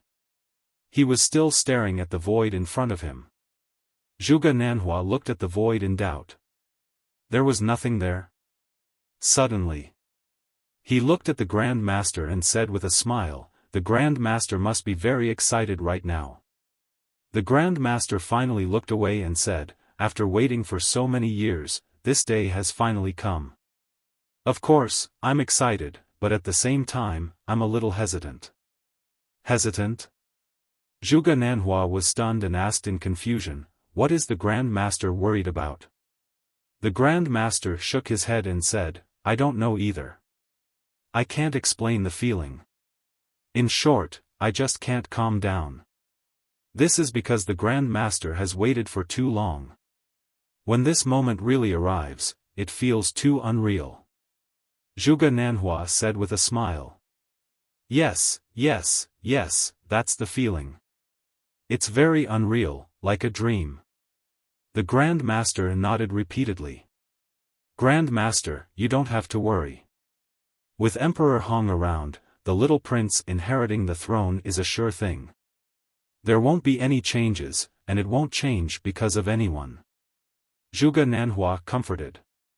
Hearing this, the Grand Master calmed down a lot and asked, "How's the arrangement?" "It's done, but there's a problem now." Zhuge Nanhua frowned. "What's the problem?" the Grand Master asked. Zhuge Nanhua said, "Grand Master, you should go out and take a look yourself." The Grand Master looked at him suspiciously, got up and opened the door. He stood in front of a flower bed and scanned the surroundings. But soon, he noticed the situation in the sky. Wasn't the weather pretty good yesterday? The Grand Master immediately frowned and looked at Zhuge Nanhua, who followed him out, and said. Zhuge Nanhua said with a bitter smile, "I can only say that the weather is unpredictable. Just now, the head eunuch suggested changing the date. Grand Master, what do you think? Things will change if we delay. We can't change it." The Grand Master didn't even think and directly shook his head. "But," Zhuge Nanhua said, "I know what you're going to say. But I really don't believe that it's an ominous sign."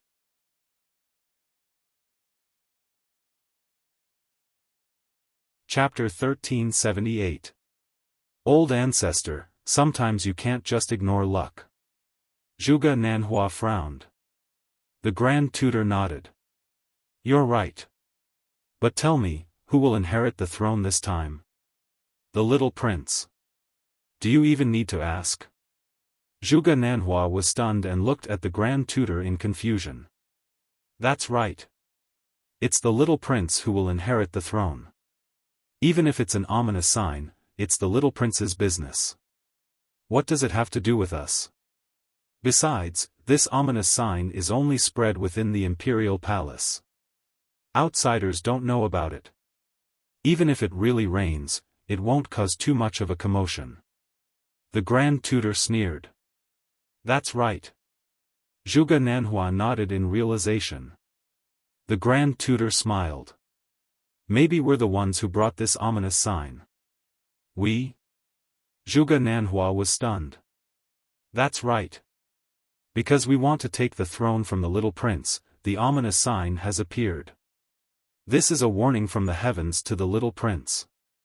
However, the little prince is just a brat now.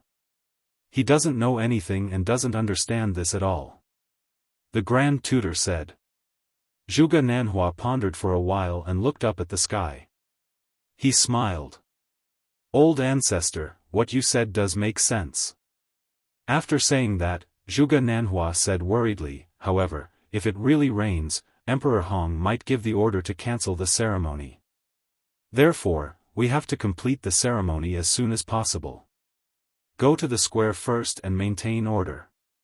This old man will go look for Celestial Empress now and explain everything clearly to her, lest she makes any mistakes for this old man. The Grand Tutor said. Yes. Zhuge Nanhua replied respectfully and opened the portal. He turned around and walked in. Ominous sign, you actually created such a troublesome matter for me at such an important time. Heavens, are you playing with me? However, even if you're God, I won't compromise. The Grand Tutor looked at the hazy sky and smiled coldly. Then, he rose into the sky and disappeared at lightning speed. About half an hour passed. Buzz. Qin Feiyang received a message from Yen Wei. All the civil and military officials had arrived at the central square. All the vassals had also arrived. The grand ceremony was about to begin. Qin Feiyang finally withdrew his arm, closed the book, and left the castle. On the square. The various feudal lords and civil and military officials gathered at the center of the square, whispering to each other. The surroundings of the square were also extremely noisy. Hundreds of civil and military officials have arrived. It seems that the news of His Majesty's abdication is true. But have you thought about it? The little prince is still so young. He doesn't have the ability to take charge at all. How can His Majesty rest assured and hand over the throne to him? Even if he doesn't want to care about worldly affairs, does he have to wait until the little prince grows up? Yes, I wonder what His Majesty is thinking. People could not figure it out. Don't forget that there's still someone in the imperial capital. Who? Qin Feiyang. As soon as they heard the name Qin Feiyang, everyone immediately fell silent, and a trace of fear crept into their eyes. Back then, Qin Feiyang must have killed the princes for the throne.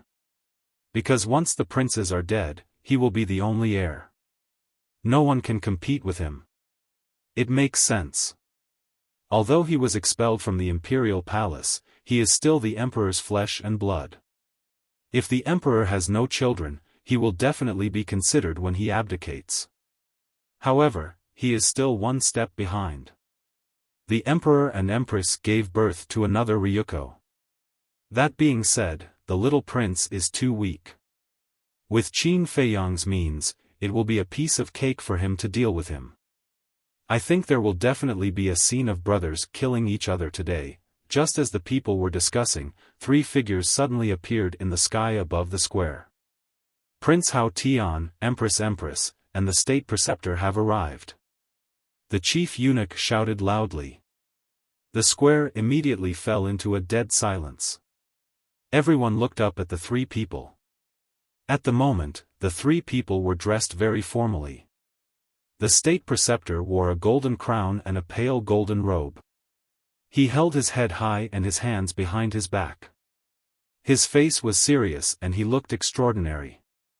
The empress was also wearing a phoenix robe, a phoenix crown, and a phoenix cloud on her shoulders, showing a luxurious aura.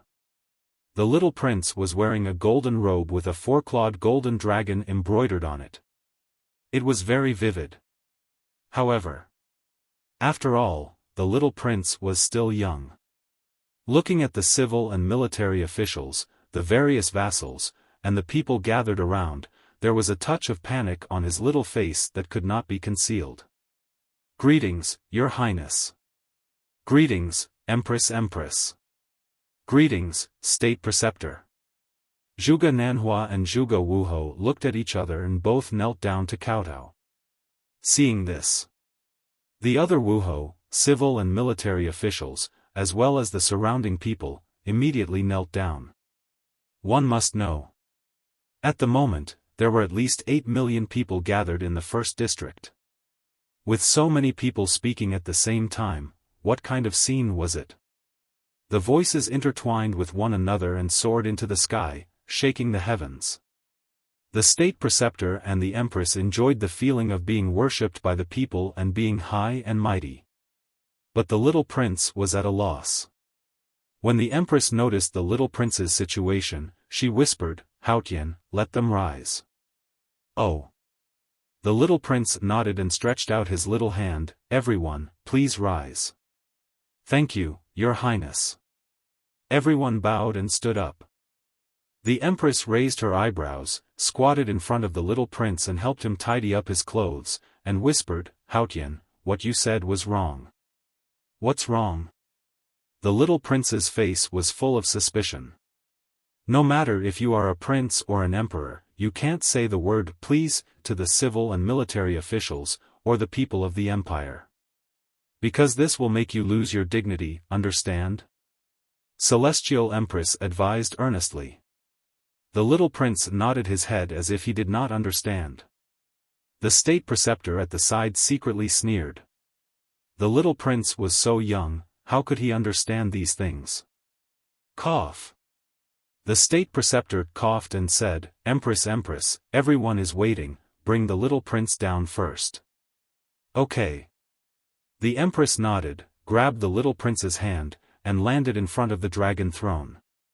The state preceptor also landed at the side, glanced at the officials and the people around, and did not want to waste any more time, so he nodded to the chief eunuch.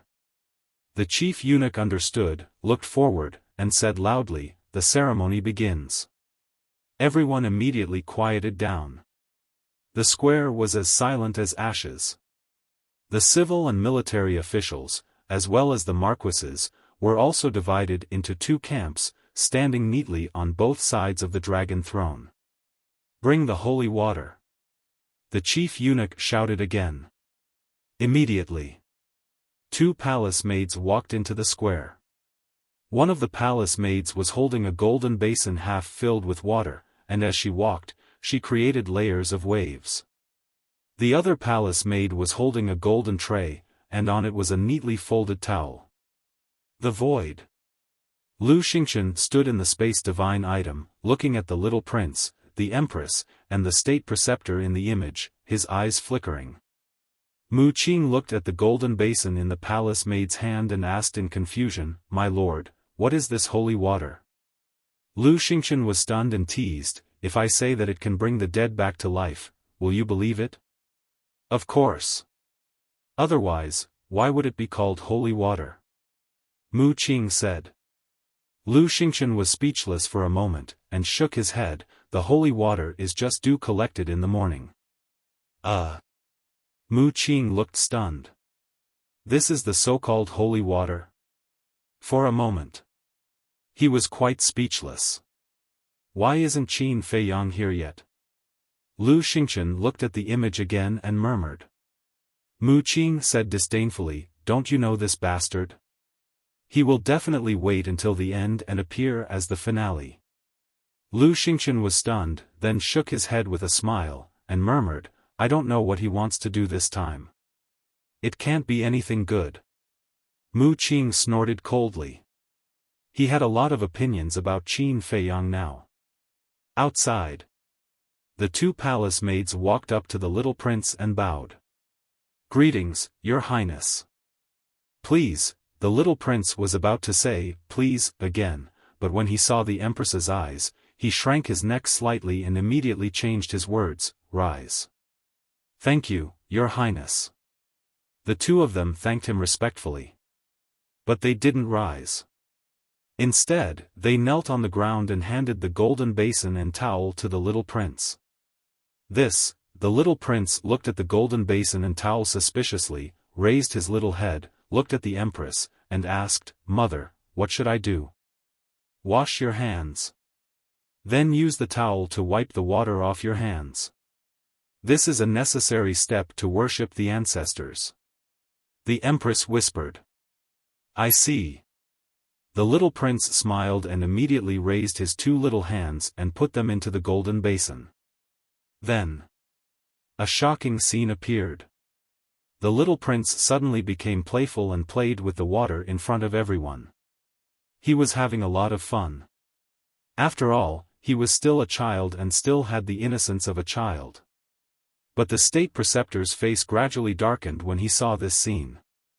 Seeing the change in the state preceptor's face, the empress quickly squatted down, grabbed the towel on the tray, and whispered, Tian, now is not the time to play. Raise your hands. The little prince pursed his lips, raised his little hands, and put them in front of the empress. The empress immediately used the towel to wipe the water off the little prince's hands, then put the towel back on the tray, and waved her hand, You may leave. Yes. The 2 palace maids responded respectfully and turned to leave the square quickly. The chief eunuch glanced at the state preceptor's face and immediately shouted, Burn the incense and worship the ancestors. Before his voice died away, another palace maid walked into the square with an exquisite tray in her hand, on which there were 3 finger-thick incense sticks and a candle. When the palace maid walked up to the little prince with the tray in her hands, the little prince's face was filled with suspicion again. The state preceptor was extremely impatient, and said to the emperor through telepathy, This kid doesn't know anything.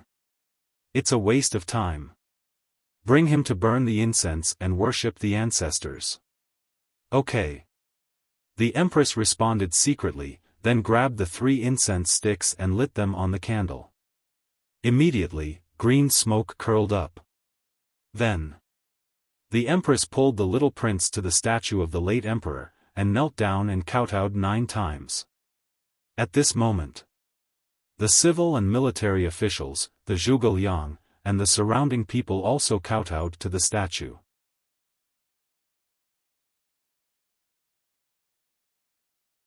Chapter 1379. But the difference was, in other people's hearts, they all held 120% respect for the statue of the late emperor. Because without the late emperor, there would be no current Great Qin Empire. Without the Great Qin Empire, there would be no them.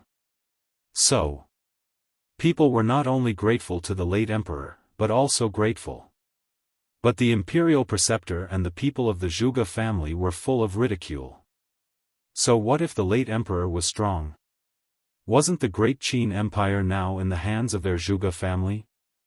Even in the near future, the Great Qin would change its surname to Zhuge. In fact, they were also very grateful to the late emperor. Because, if the late emperor hadn't overthrown the Tianyang Empire and established the Great Qin Empire, their Zhuge family wouldn't be where they were today. Of course, their gratitude was tinged with sarcasm. A moment later, the ceremony of burning incense and worshipping the ancestors was finally completed. The empress pulled the little prince and walked to the side of the imperial preceptor. The officials and the people also got up one after another. The imperial preceptor looked at the head eunuch and said, Read the imperial edict. The head eunuch nodded and took out the imperial edict from his qianquan bag.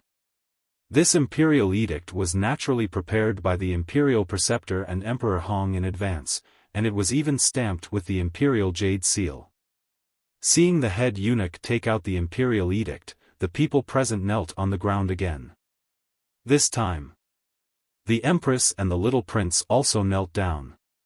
His Majesty has decreed, the head eunuch opened the imperial edict and solemnly read it out. The content was similar to the handwritten edict in Qin Feiyang's hands. The only difference was that the handwritten edict wanted Qin Feiyang to replace the imperial preceptor and assist the little prince. And in the imperial edict, the imperial preceptor still assisted the little prince in handling the state affairs. After reading it out, the head eunuch looked at the little prince and the imperial preceptor and said, Your Highness, imperial preceptor, please accept the edict. This subject thanks your majesty for your trust. This subject swears here that I will not let your majesty down and assist his highness well. For the great Qin, for the people, I will do my best until I die. The imperial preceptor prostrated in front of the head eunuch and shouted righteously, his face full of gratitude. This child thanks father. At the empress's signal, the little prince also knelt on the ground and said respectfully. Then, he received the imperial edict from the head eunuch. The chief eunuch took out the imperial jade seal and looked at the little prince. He smiled and said, Your Highness, please accept the imperial jade seal. At this moment, the state preceptor was extremely excited. As long as the little prince received the imperial jade seal, he would be the true emperor of the great Qin Empire. No one could change that.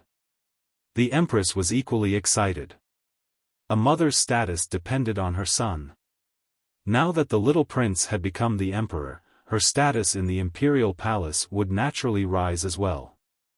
Wait.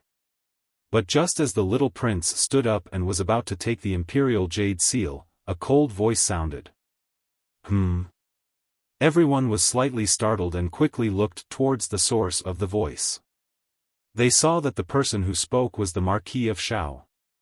Both the imperial tutor and Empress Dowager's eyes flashed with hostility. The head eunuch asked, Does Marquis Xiao have any objections? This is your majesty's imperial edict. Naturally, I do not dare to object. However, I do not understand why your majesty did not attend such an important ceremony in person. Marquis Xiao said. So it's about that. The head eunuch came to a realization and said with a smile, Your Majesty knew that someone would ask this, so he specially instructed me to tell everyone that he is currently in seclusion and does not want to be distracted. Marquis Xiao asked, Is seclusion more important than the coronation ceremony? The head eunuch's gaze turned slightly cold as he said, How can we, mere mortals, guess the thoughts of your majesty? Therefore, Marquis Xiao, please do not cause any more trouble in public and affect the progress of the ceremony. Marquis Xiao's face darkened as he knelt on the ground and said, I did not cause any trouble. I was just voicing out the doubts in my heart. If I have offended the dragon's might, I am willing to accept the punishment.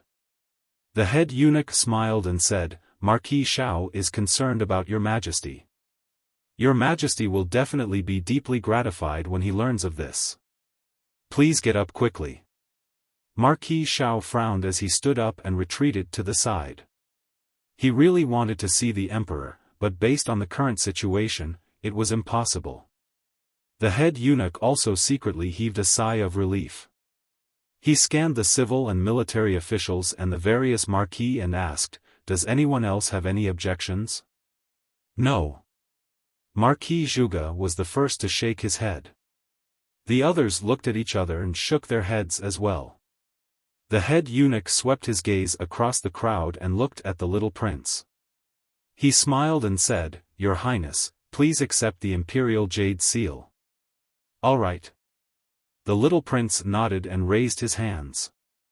The head eunuch immediately placed the imperial jade seal in the little prince's hands. This subject greets your majesty. Following closely. The head eunuch was the first to kneel in front of the little prince and respectfully called out. Greetings, your majesty. The officials knelt down once again. The imperial advisor also bowed, but his hands were tightly clenched together. He was incomparably excited. Your Majesty. Please ascend to the dragon throne. The head eunuch. The little prince raised his head and looked at the dragon throne before skipping towards it. The empress hurriedly grabbed the little prince and said in a low voice, Tian, now that you are the emperor, you can't be like this anymore. You have to be mature and solemn. How troublesome. The little prince muttered in dissatisfaction as he allowed the empress to pull him to the front of the dragon throne. He turned around and sat on it, unhappy. However, the two small hands did not stop. They touched here and there, unable to calm down. At the end of the day, he was still a child. It was difficult for him to be mature and steady like an adult. The imperial advisor frowned and looked at the empress. He sent a voice transmission, "This is improper. Hurry and carry him. Don't let him move." "All right." The empress nodded and carried the little prince. She sat on the dragon throne and held the little prince's hands with both hands. She whispered, "Tian, everyone watch. Listen to your mother and don't move." The little prince pouted and his little face was filled with displeasure. The imperial advisor glanced at the little prince and walked to the side of the dragon throne. He looked at the officials and a cold glint flashed in his old eyes. His Majesty is still young and there are many things that he doesn't know. Therefore, I hope that everyone can assist His Majesty with all their strength from now on to manage the court well and seek the well-being of the people. Yes, Imperial Advisor. The civil and military officials and marquises all cheered. Of course. If I find out that someone is playing tricks behind my back, I won't let them off easily. The Imperial Advisor said again. His Majesty's eyes trembled and he said no. The Imperial Advisor is so impressive. But then. A faint laugh suddenly sounded. The Imperial Advisor raised his eyebrows and scanned the void in the square. He really came. The group of officials and the surrounding crowd could not help but feel a chill in their hearts when they heard this voice. They hurriedly looked at the void. Because this voice was too familiar to everyone. It was Qin Feiyang. Under everyone's gaze, a young man in white appeared out of thin air under the statue of the deceased emperor. Who else could it be but Qin Feiyang? Everyone looked at Qin Feiyang's back and their pupils constricted. The imperial advisor's brows were also furrowed. But there was one person who was overjoyed when he saw Qin Feiyang appear. That was the little prince. "Brother!" The little prince cried out in surprise and broke free from the empress's arms and ran toward Qin Feiyang. Seeing this, the imperial advisor hurriedly grabbed the little prince and sent him back to the empress. He said with a voice transmission, "If you don't keep an eye on him and let him do whatever he wants, don't blame me for being rude." The empress's body trembled and she hurriedly hugged the little prince in her arms and whispered, "Tian, I beg you, please don't move around now, okay? I'm not, I just want to find my brother." The little prince looked innocent. "You may treat him as your brother, but he may not treat you as his brother. Don't be silly, okay? Maybe he's here to steal the martial monarch throne from you." The empress said anxiously. "Really? That's great. Anyway, I don't like being the emperor. It's definitely not fun, so I'll let my brother be the emperor." The little prince was overjoyed. Hearing this, the empress, the imperial advisor, the civil and military officials below, and the marquises all changed their expressions. The little prince did not care at all. He looked at the empress and said coquettishly, "Mother, can you let my brother be the emperor?"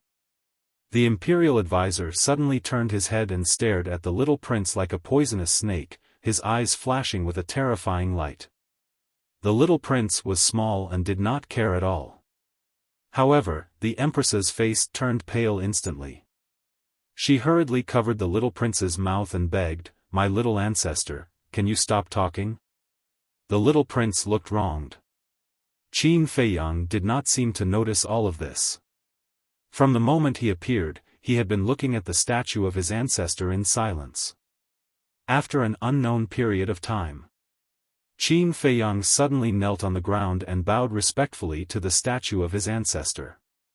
"Ancestor, don't worry, the empire of the great Qin will never be taken away because I'm here." After muttering in his heart, Qin Feiyang stood up and faced the imperial advisor and the others.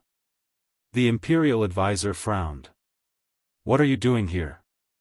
Qin Feiyang glanced at the little prince and smiled at the imperial advisor. "As his brother, how can I not congratulate him on his ascension?" "Congratulate?" Everyone looked at each other. It was probably not that simple. However, no one dared to say it out loud. The imperial advisor said in a deep voice, "Since you're here to congratulate, why did you come so late? Don't you know? The main character usually appears last." Qin Feiyang chuckled. The empress said angrily, "Qin Feiyang, don't be presumptuous. The main character today is my son." "That's right. Today is the day of His Majesty Haotian's ascension, but you say that you are the main character. May I ask what your intentions are?" Zhuge Wuho also shouted. Qin Feiyang glanced at the empress and Zhuge Wuho, and the corner of his mouth pursed into a playful smile. He said, "The two of you are indeed close friends. Even your words are so tacit." The word close friend was especially emphasized. When the two of them heard this, a trace of panic immediately appeared on their faces. Could it be that this little bastard already knew about their matter? The imperial advisor raised his eyebrows imperceptibly and looked at Qin Feiyang. "Since you're here to congratulate, you should have prepared a gift, right?" "Of course. And there's more than one gift." Qin Feiyang nodded and said with a smile. The imperial advisor said, "Then please present it." "Don't worry. Before presenting the gift, I still have something to deal with." Qin Feiyang smiled faintly and slowly walked towards the little prince. "Qin Feiyang, His Highness Haotian is now the Emperor of the Great Qin. You'd better not act recklessly." You're tuning into the Xiaofan's Wuxia Tales YouTube channel. Don't forget to subscribe and join us on this journey to catch the most captivating stories.